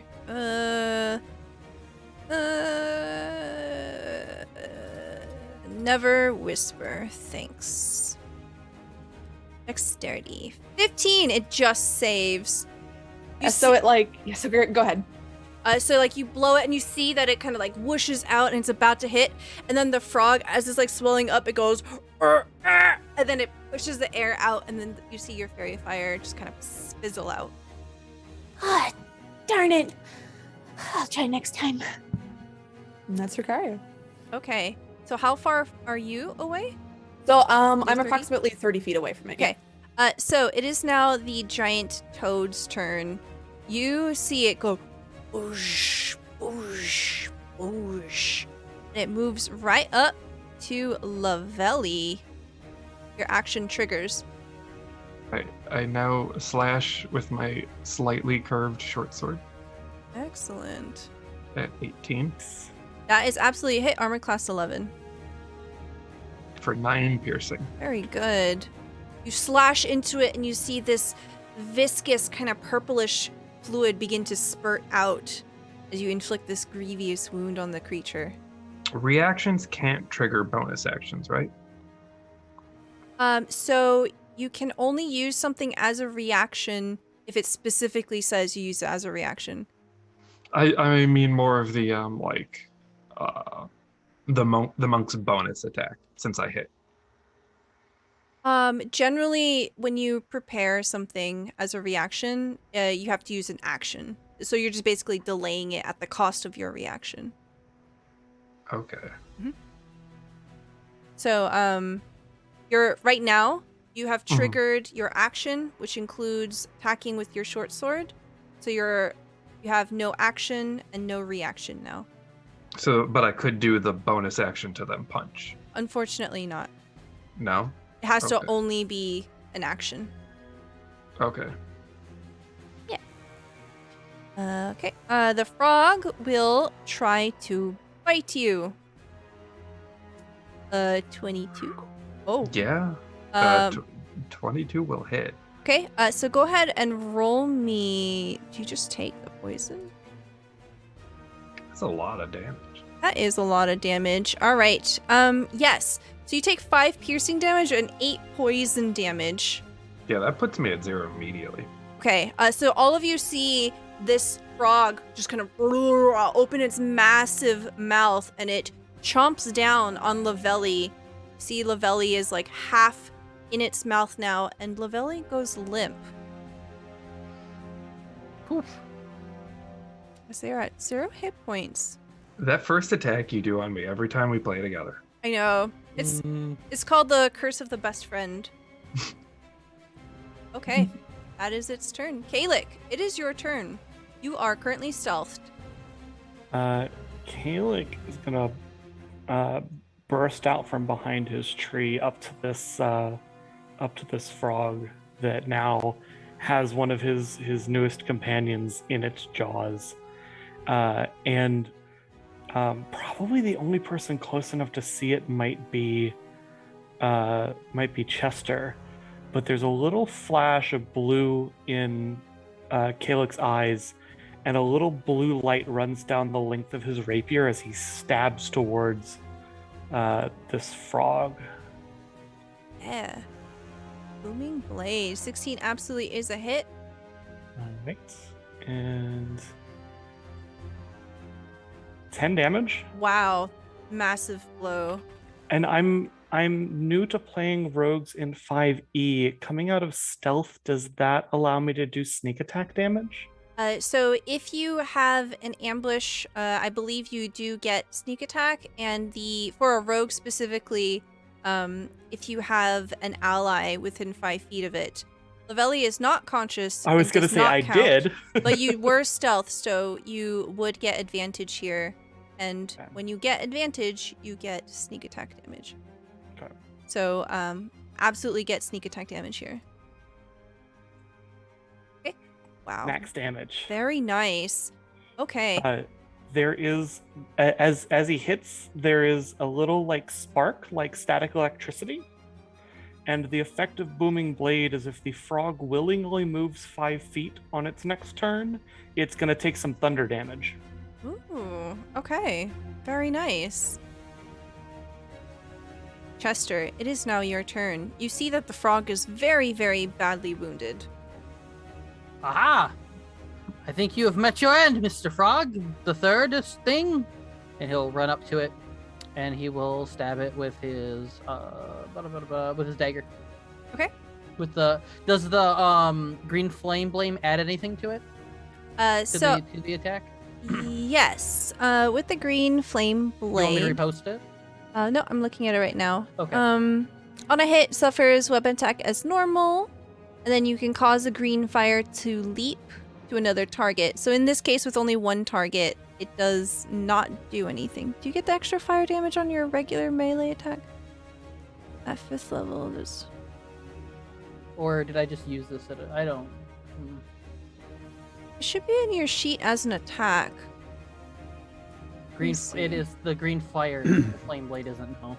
Yeah. The green flame blade. Was it you doing green flame blade? Yeah. Yeah. Yeah, so below 5th level, what happens when you strike, flame jumps to another enemy within 5 feet, and the damage equals your ability score modifier for the ability score. But it doesn't modify Oh. the original attack, right? Nope, Okay. not until Okay. 5th level. Okay, Not until 5th so- level. Okay. For this so essen- specific encounter, it doesn't do anything. Okay. All right, then never mind. So just attack with your Uh, dagger. But it Just looks attack with cool. my It does look But it- super cool. But it's got a green flame to it, and it looks. It looks super good. hot. Yeah. Hell yeah! Let's go. All right, 18 absolutely hits. All right, you do 6 damage, which is Ooh. actually enough. Hell yeah. So describe to me Nice. how you take your super cool dagger and you kill this thing. So, Chester has had a little bit of practice with this, but obviously he's not going around stabbing people at the circus. But he was trained enough, like, to defend himself in case there's, someone trying to steal stuff or try to whatever at the circus. Because carnies be crazy. So he goes and he starts. He lights up the flame because he always thought the flame was really cool. He never knew what it did, but he's just like, "This is so cool! I love the flame." And he goes and he stabs into the frog. And as he does, he hits it right. I guess maybe does a slash right on the throat or something like that, just deep enough, just good enough to watch it just kind of topple over. And he'll like take the blade back and he'll go, "Oh, this thing really works." Very good. Yes.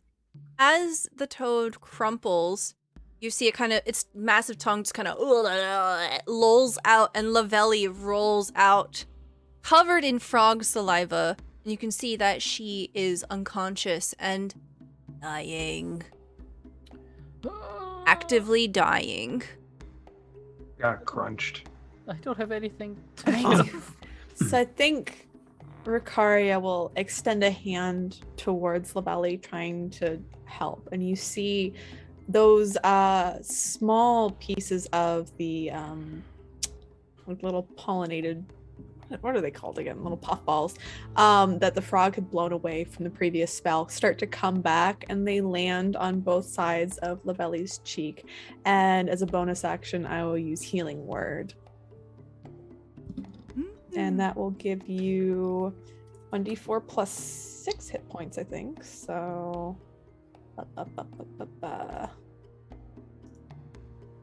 so you get 5 hit points back.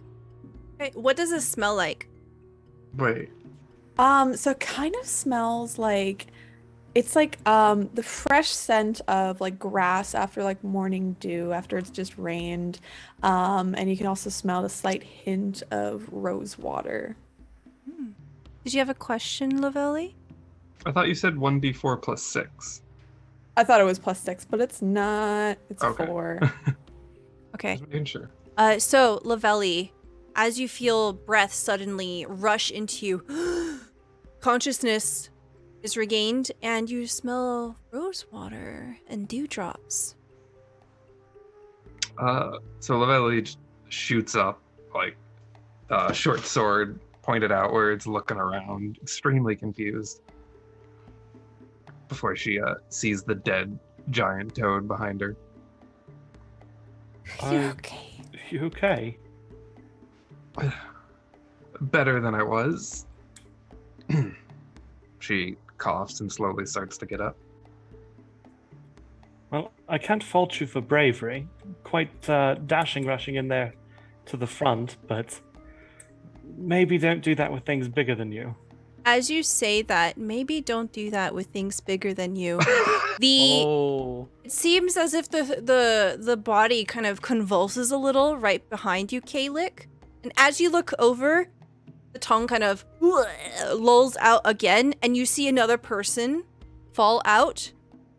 And you see a halfling. And the halfling looks up at you, Kalik, and says, "My hero! I know you! You! You're the child of Kelwyn. That's me, yes. Oh! They throw themselves at your feet. You have drawn the knight card. Yes. Yes. You have a fan that will die for you. Oh God! Wait, Oh. that's not good. This is not good for his ego. By a zero, by a zero. My it's name is Sir Martyr Resby. Hmm. Wait, did I steal that name from someone? I think you did. I think there might be another NPC name you've used. Wait, I wrote this down. Did anyone say this before? No. Okay. My name is Sir Martyr Resby. Okay. I am at your service.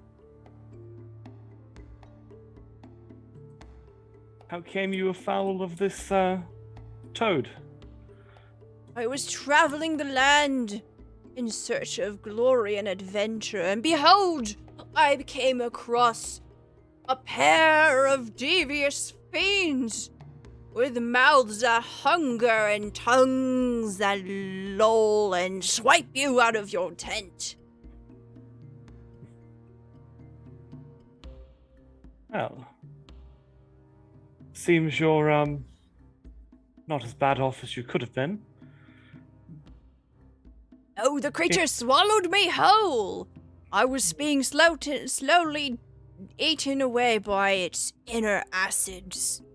But you came out the better end. Thanks to you, and they throw themselves at your feet again. Did you say 2 of them? As you say that, the camera kind of like pans away from the group, and then in the shadows, there's these 2 large eyes and this hulking frog form just obscured by foliage. And you see in its eyes, as there's a bit of a flashback, the fire of Riley's firebolt smashing into its lifelong mate. You have drawn the skull card. You now have a rival.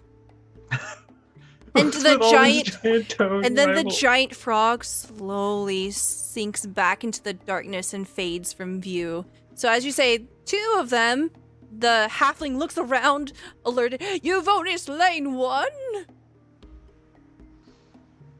We've slain all we've seen. Oh.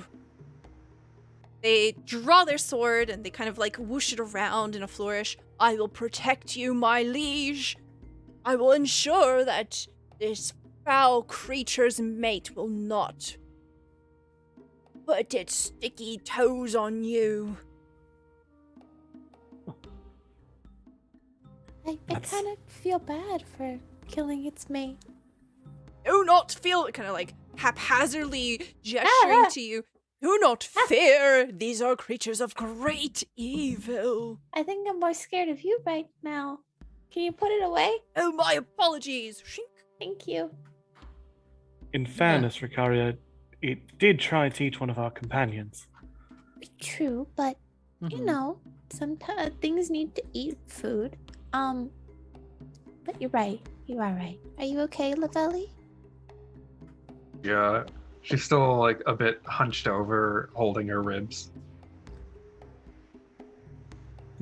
I'll try to do the best that I can, but right now... And they hold up their hands and you see just like a little puff of smoke. I don't really have much left. Poof. Poof. Well, that makes 2 of us. Sir Lancelot kind of very gently lifts up their head and points deliberately towards the direction you were originally going. Ah, yes. So, Marta, we were headed towards a circus. This fellow here helped to save you. It indicates Chester. Thank you. He has lost. Very welcome. He's lost his troop. We thought perhaps to return him. Would you care to join us? It would be my honor. Throws himself at your feet.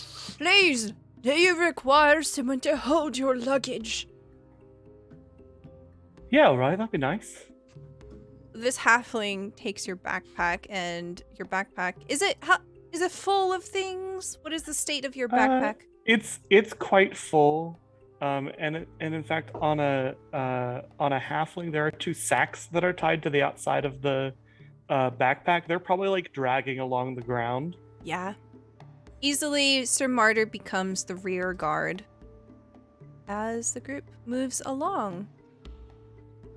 You turned a knight into a porter. I did not turn him into anything. He offered. So as the group continues along, you can see that there are a few things along the road and the path and in the trees. As you're making your way through, you can tell that these are bits of, there's like a strewn chiffon scarf here, there's a shoe here, missing its other pair, bits of luggage, broken things, papers throughout Ricaria. As you are moving along, kind of looking around at these things, all of a sudden, a tree branch breaks above you and a pouch falls down on your head. And it explodes all over you as you're covered in glitter, and all of your clothes disappear. You have drawn the ruin card. So anything on your person that is not magical is just explodes into glitter. So you see that just all of Ricaria's clothes, their backpack, their books that they have, all the ink is just gone, turned to glitter, falls to the ground. Instantly, Ricaria panics, and you can see those like flowers and vines. They kind of wrapping around like their body to kind of cover them up and do makeshift clothing. And they look around, and you see they get on their knees and they hold up the glitter, and they're like, "No, all my work, all my writing, it's all gone, it's all gone." And they just start bursting into tears.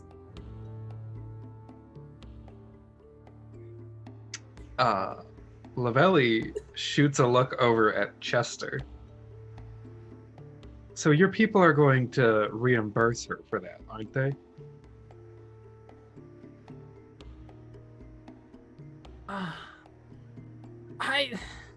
We can try our best.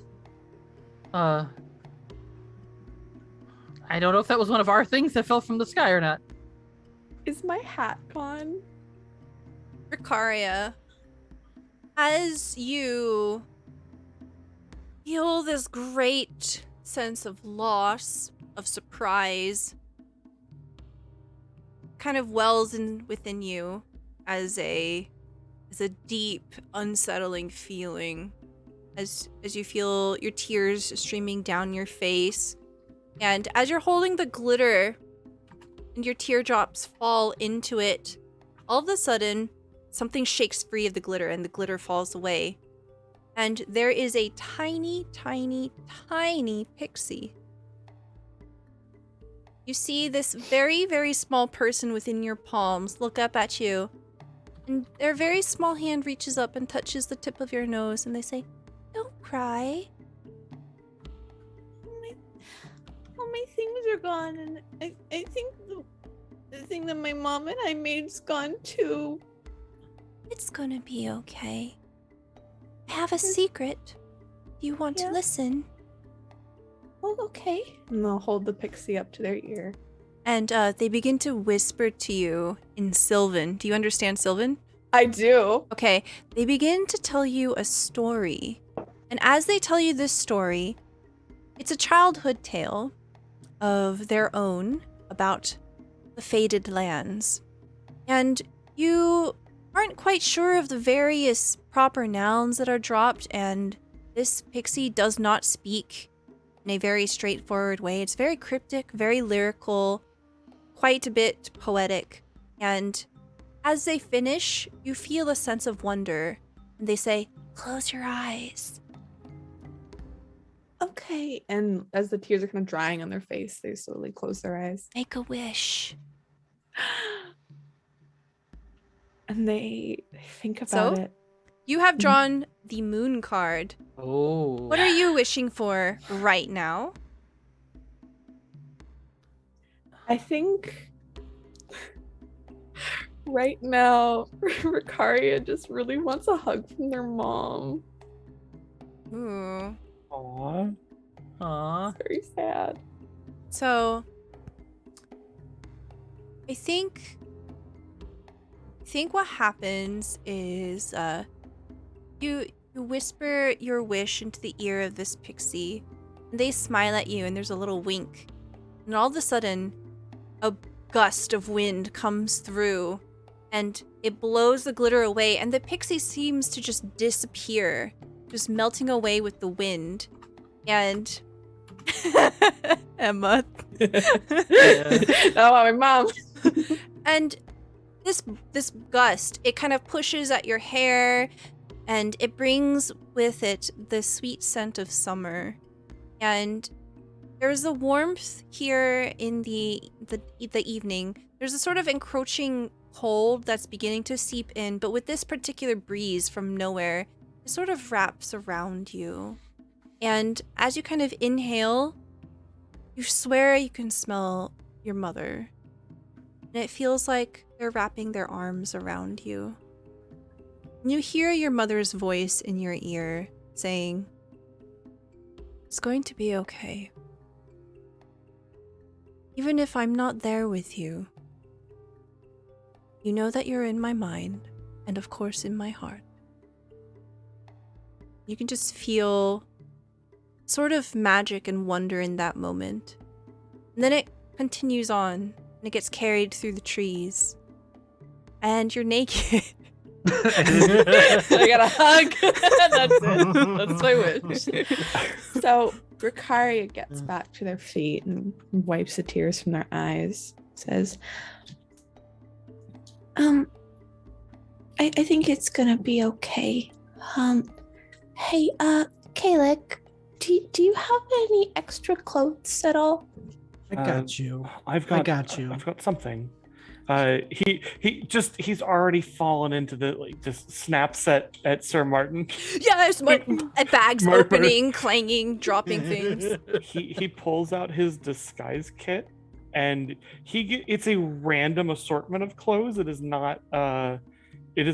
Oh God! for Wait. sure Oh an wait, you outfit. have no sense of fashion. yes. So Chose the wrong she person. gets like an indigo poncho and like this like kilt and a pair of wooden clogs, and like it's literally just like he's just pulling out like whatever his disguise kit has, because technically you have to like work on a disguise over a long rest, so he doesn't have anything prepared. It's just what's in the bag, and he just like it's a full set of clothes. And they like look at the clothes and kind of wipe their eyes. They look up. Hey, Riley, do you have any clothes? I got you, girl. So I walk over and I sling off my pack and I throw it on the ground, flip the cover on it back, and you see dragon chest set, dragon chest set, dragon chest set. And then I bring out worker clothes and I set them aside. And then I shake out this long red velvet dress. And I shake it out. It is it looks like something you'd wear in the palace at Chendel. Oh. Oh my goodness. Ooh. Are you sure I can wear this? Yeah, you can borrow this. Thank you. And That's a they'll- fancy Party dress. red. Yeah, they'll take it and they'll put it on. They like kind of go behind a tree. They'll like remove all the vines and the flowers and kind of shuck them onto the ground, and they'll slide the garment on. It gets like caught in their horns for a few minutes, and they eventually come out. And they go over to where Kalik has piled all these other clothes, and they take that indigo like scarf, and they'll throw it on. Say, This look okay? You look great. Quite lovely. Mm-hmm. Thank you. I will also throw out there from the moment the glitter hits her to the moment she leaves to go behind a tree, just blush is slowly moving its way up Calic's cheeks, right up his nice long elven ears, which, because of his haircut, is not even sort of covered. So it's very clear that they're turning red. He's refusing during this whole offer of clothing to make any kind of eye contact with Ricaria, like very like, yes, here. What about these? Meanwhile, Lavelli grabs Chester and turns him around. Oh, okay. Sir, barely nowhere. And then Sir Lancelot turns their head towards the direction that you need to go. Sir Lancelot, we need to move on, Snake. The plot snake. And they say, Okay, all right. Let's keep going. Maybe at the carnival I can get some more books, and then I can make some more drawings. Yeah, we've got plenty of books to spare. I'm sure we could find some for you. Perfect. Thank you all so much. Of course. I know we just met, but Mhm. you're all really nice. Aw. Thank you. So as the group of you continue your way through the forest, the evening sun begins to set and you see that orange beginning to fade into a very glorious medley of colors. You see purples and blues, and slowly darkness begins to swallow whole the heavens. You can see the stars out here. Chundle is far, far away behind you, and you are deep in the heart of the Vesvi forest. And you begin to hear music. As you are making your way forward, you break out of a brush line and into a much, much larger clearing. You see before you is... Stella should have had this open. I thought you were gonna ask one of us what it was. is, Hold on, don't hold your breath. Hold on, don't hold your breath. 5 big toads. One toads for on each toads of on us. toads. One for each of us. They stacked on top of each other. You have to smooch them. Oh, the families come back for revenge. This campaign's just about fighting toads now. Yep.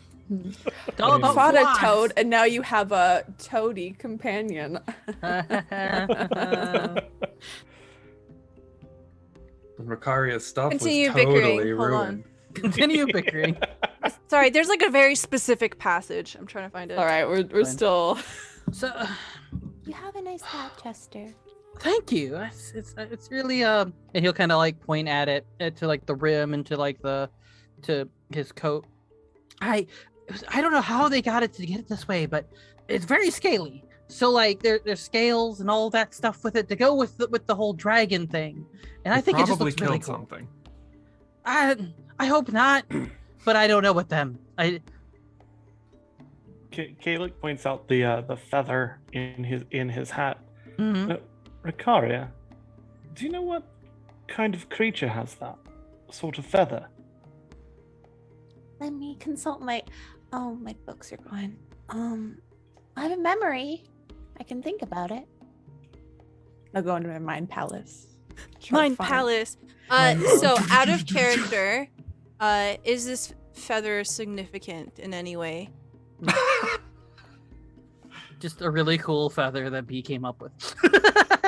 Okay. So yeah, that's a cool feather. Go ahead and roll me nature or history, Ricaria. A 9. Okay, you're not sure. It's a feather. I'm sorry. I don't know. I'm still kind of reeling over my books being gone. Maybe I'll come up with it later. If you think of it, let me know. A cape of those would be fabulous. Would it? I don't know if they'd like to be plucked though. As I the don't- group of you come out of the forest, the first stars of night twinkle above the apricot sunset. Giant dragonflies whir overhead, trailing streamers and low mist curls over the ground.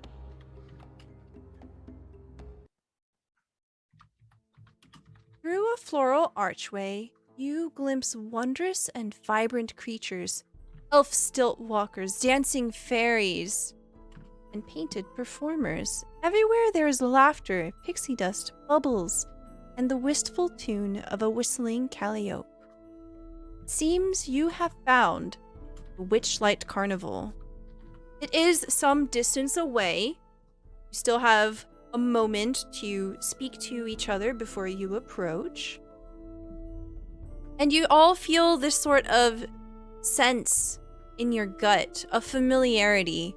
Perhaps some of you a little more clearly than others. You remember this site. You had been here before, 8 years ago. Chester, this is home for you, or at least it has been for the last 8 years. Yes. And as you're kind of looking at it now, you've kind of spent some time here in the forest, a forest that you might have been through once before when you were much younger. And knowing that you are here now in the world of Greyhawk, you kind of have a conflicted feeling in your gut. You have drawn the Fool card. As you're feeling this great conflict of feelings, you choose to forget something.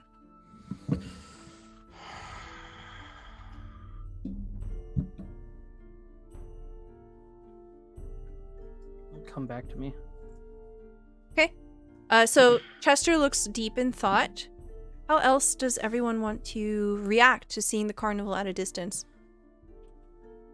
Chester, this is the same carnival. Do you have any friends here? Yes, I know everyone from this circus. I've worked with everybody. Well, I don't see the heads of the carnival as much. They sort of kind of go off and do their own thing, but everybody else that does the everyday stuff, entertaining and such, I deal with. Yes. Is it safe? They haven't harmed me any, but I don't. I'm sure it's safe. Why would anyone wish us harm here? Can someone hold my hand? I'm scared. Sure. Okay. I know my way around. I know my way around the circus now that I can see it in front of me. Lavelli glances at their hands and then looks between the two of them, just keeping the left side of her face towards them the whole time. Aren't both of you terrible at knowing where you are? Well, in the circus, I know where I am. Outside of it, I don't know where I'm going. But the snake she has seems to know exactly where we're going, so I feel like it balances out. Mr. Lancelot knows where we're going. They smelled it.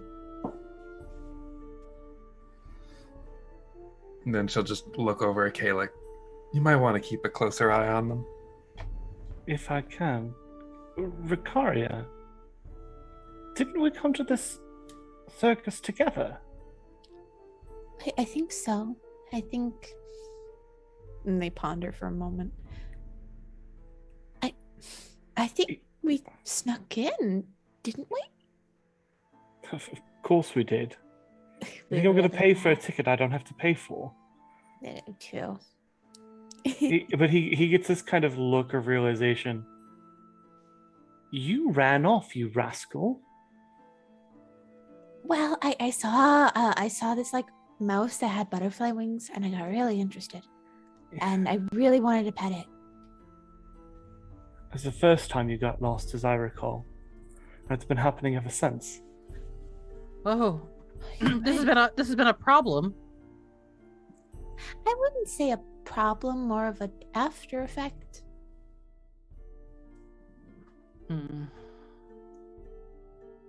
Okay. Chester, as you kind of reminisce over your feelings here, what do you forget?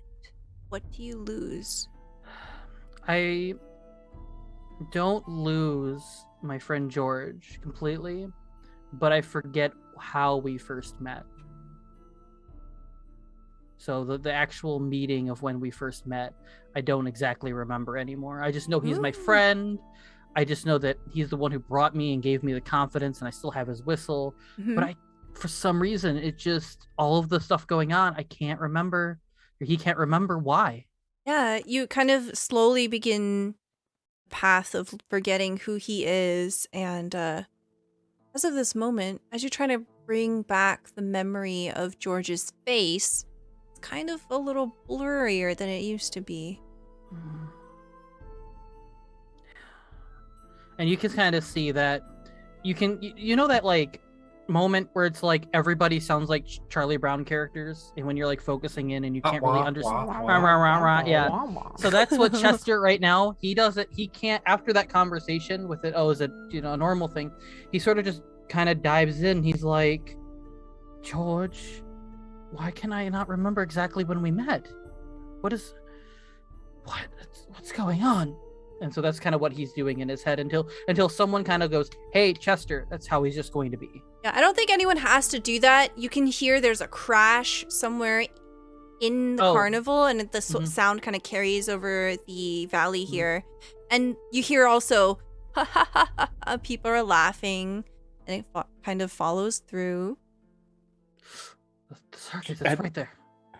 At the crash, Caleb gets a big smile and looks to the others and goes, that is the sound of adventure calling. And he takes off at a jog towards the circus. My liege, how you have much longer legs than I do. Clank, clank, clank, clank, clank.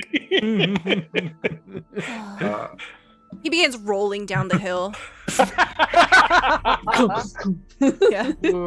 Be careful. Some of those things are fragile. I'm sorry, my liege. You'll break Finley. I would never. Lavelli stands there for a little bit, mostly in wonder, and then just turns towards What Ricaria is your life? and just says, he's a little much.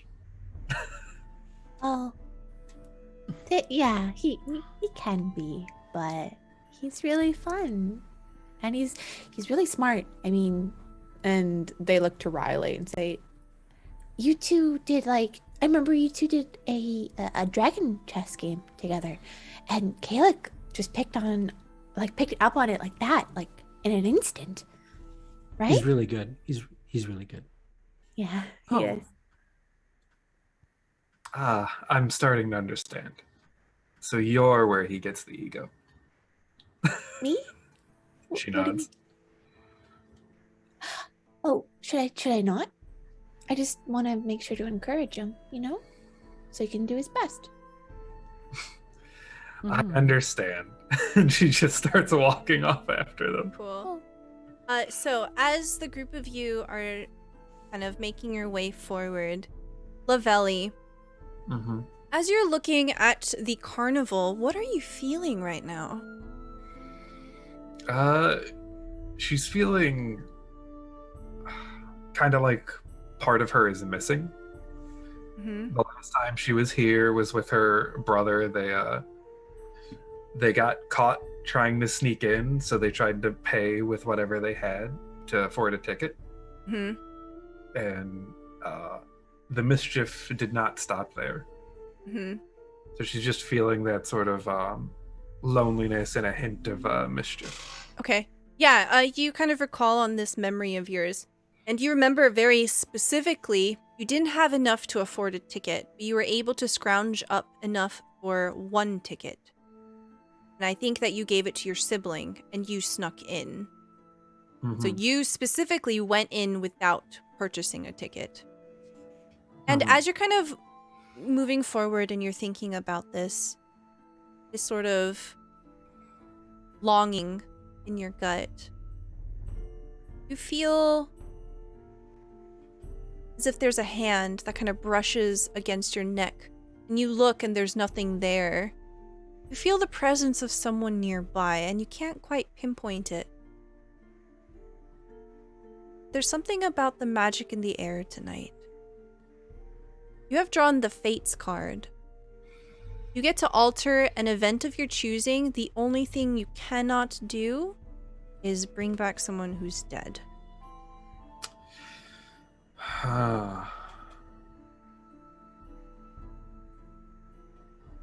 alter something that happened in the past? You can do whatever you want. There's no limit to it. Also, you don't have to make it like giant story change arc, whatever, because these cards are very likely to come back again. So Lavelli feels this like energy inside and around, and it to her it just feels like an invitation, like a hand offering help. And she thinks for a moment of just what it is that she can do or that she needs help with before taking it. And then when she turns back around, she is holding Ricaria's books and holds them out to her. As these sort of manifest in your hand, only Lavelli hears the strum of a lute. And then it's gone, carried off by the night wind. And the books are held out to you. Ricaria extends both their hands. They're like, How did you get these? How did you find them? She looks and sounds a bit mystified, just staring into the open before refocusing. I just asked for some help. Thank you. This means a lot to me. and they'll gently take all the books back. It's a big stack of books. She'll take them. Thank you. She'll grab her hat somberly and tilt it a bit. Of course, that's what we do. Can I hug you? She nods. Ricaria drops all the books and just grabs her arms and pulls Lavelli in for the tightest, warmest hug. Thank you so much. So- Lavelli ruffles a bit. The feathers all poofing out for a moment.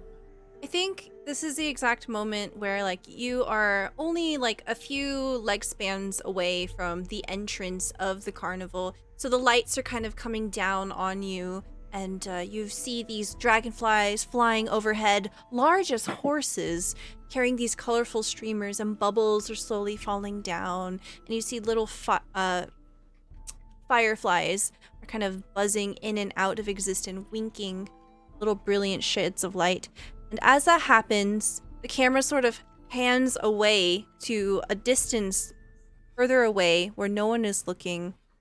And we see someone who looks very rugged. You see someone who is wearing very tight-fitting leather pants, and they have a bit of a looser tunic. You see them having a tricorn on top of their head. And they look directly at Lavelli.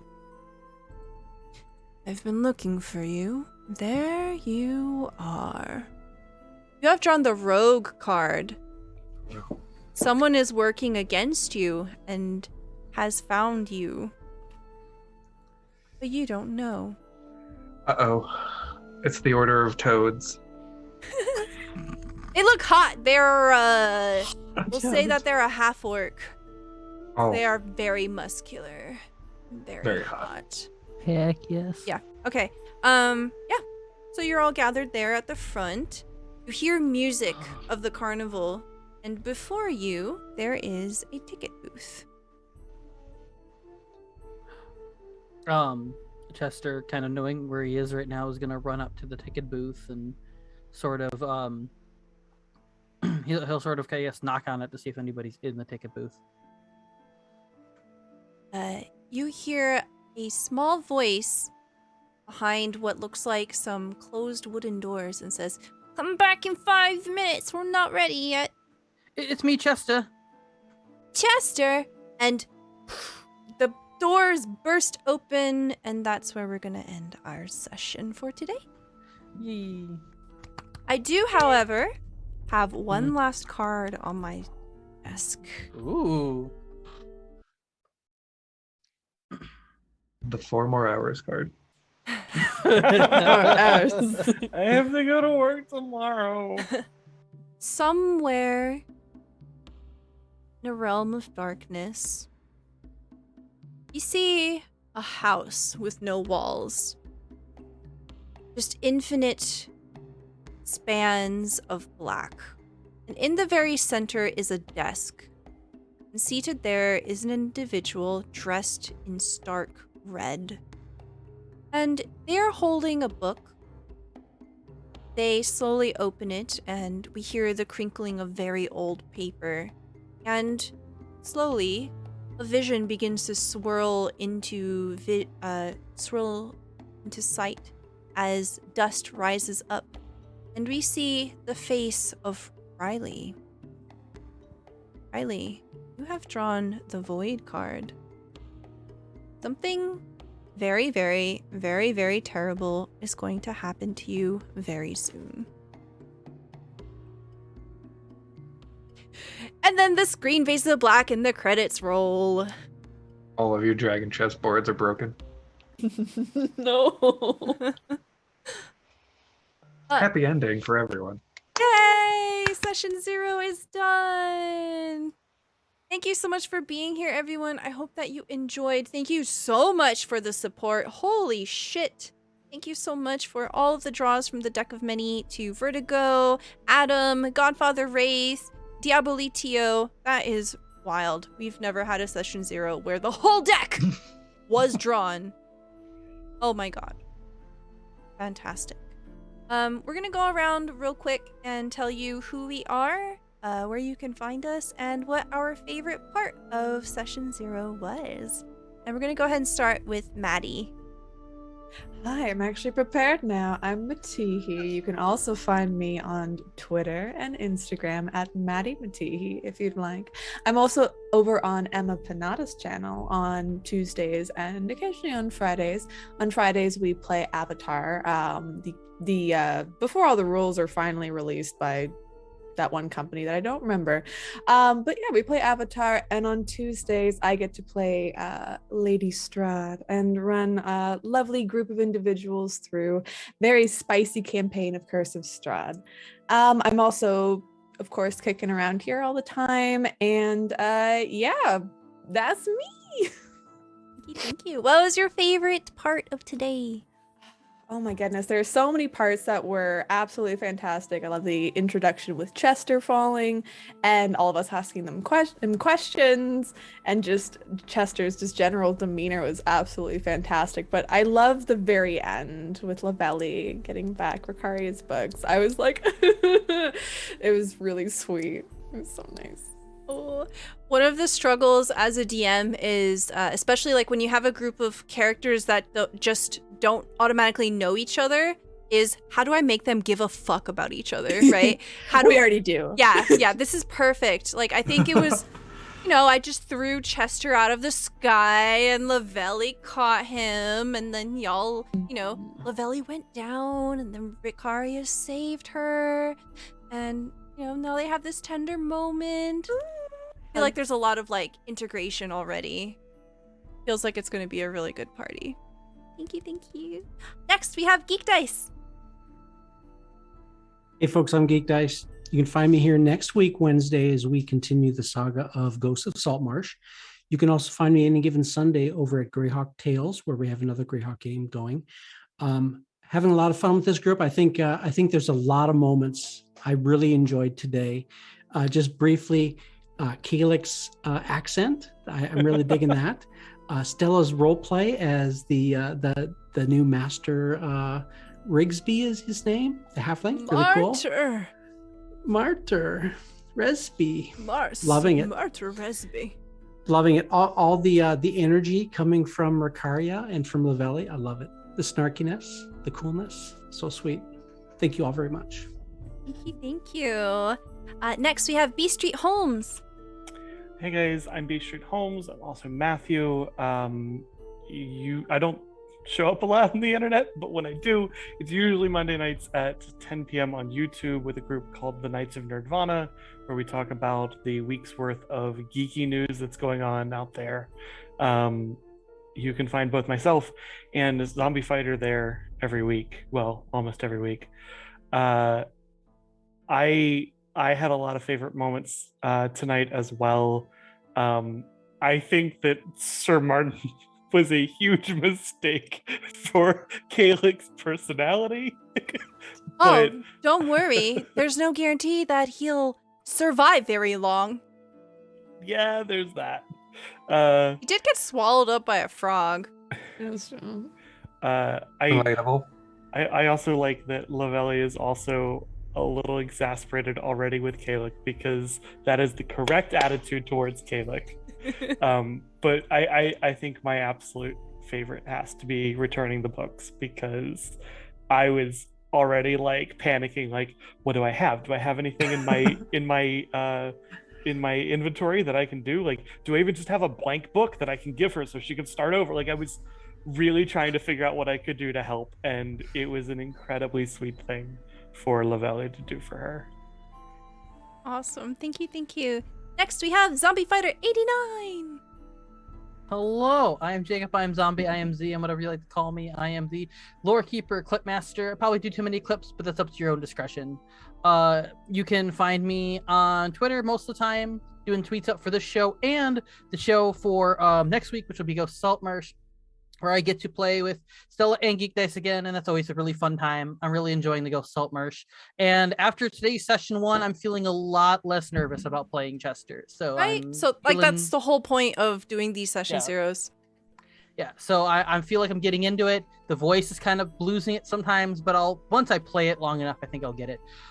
So favorite moments of tonight will be Calic getting the magical item, and he's like, look at my shiny thing, and it breaks. Literally Vertigo's fault. I was like, I have one card left, and I don't want this card. And V was like, let's give it to Calic. I'm just sitting there like, it really bothers me. There's only one card left. It was... Zigler was talking about how he's not getting enough cards. It was specifically the Destroy Magic Items card. Yeah. Which there was only one. Yes. Nope, there were two. Oh. Chester got the other one. Mm-hmm. So the other two things I have are, the first one is more of a word of behind the scenes thing. So when Stella was describing he was falling out of the sky, I made a joke inside our little chat going, haha, V, it's probably you. And then it ended up being me. So I'm like, okay, I deserve that. And then I'm gonna just go with the group as well and just say that the returning of the books, because it was so emotional that she lost all of her books. Out of everything she lost, it was the books. And it was the books being returned that sort of really, really melted my heart as well. And then, you can find, if you're not sick of me and Matthew already, you can come join our YouTube on Mondays at 10 p.m. Eastern time. Talk about all kinds of nerdy stuff. It's really, really fun. Yeah. Awesome. Thank you. Next we have Vertigo Cross. Hey, I'm Vertigo Cross. I'm extremely busy at work, but whenever I have the free time, I like to hang out on Twitch and just play whatever I feel like. On Mondays, I'm hanging out with Stella for MMM, where we try to turn everything into a dating game, even if it's terrifying. Yep. And now every other Wednesday, I'm hanging out with these cool kids. Yay! I like Lavelli. Yeah, when I was seeing everything that was going on, I was like, I think I'm just gonna focus on her being the instigator for like getting us to help people. Yeah, that's a good call. Yeah. I think just in general, the temperature of the group seems to be pretty like altruistic. A little bit maybe gonna be prideful and, you know, Just wait. Just wait. Just wait. Well, I mean, that's fine. That's fine. We can play whatever kind of story that y'all want. She's certainly no saint though, so that'll be fun to see the cracks in her personality. Yeah, absolutely. Who is that hot, kind of vaguely pirate person in the distance? I don't know. You're gonna just have to, tune in to find out. But no kids, because the next session's rated R. Wow. Well, technically, all of these episodes are rated R, so. Hi, I'm Stella Luna. If you have enjoyed what you watched here today, please consider giving the channel a follow. That is a free way that you can help support what we do and encourage more of this content here. You'll also get a notification whenever we go live. So this show, The Wild Beyond the Witchlight, will be every other Wednesday, starting at 8 p.m. Eastern Time. And between these episodes, we will have the Secrets of Saltmarsh campaign every other Wednesday at 8 p.m.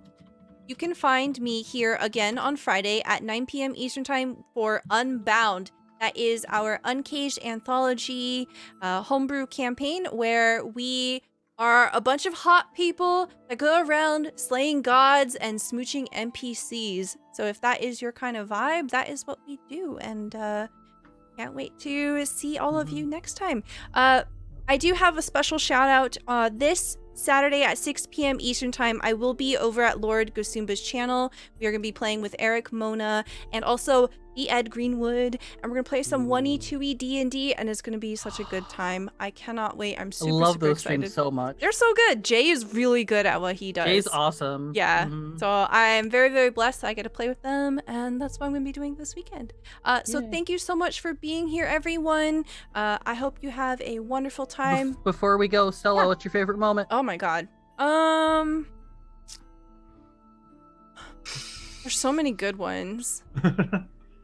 I love that like in the green room y'all were like talking about like, what if we get the rune card? Who's gonna get the rune card? And Maddie was like, I have a plan if it's me. And like in my head I was like, that's good because you drew it. I was thinking about it like for like a week. I'm like, just in case we got a plan, we're good. Oh yeah, God. It's fantastic. Thank you so much for all of the support, everyone, and we'll see you next time. Goodbye, everybody. Bye. Bye.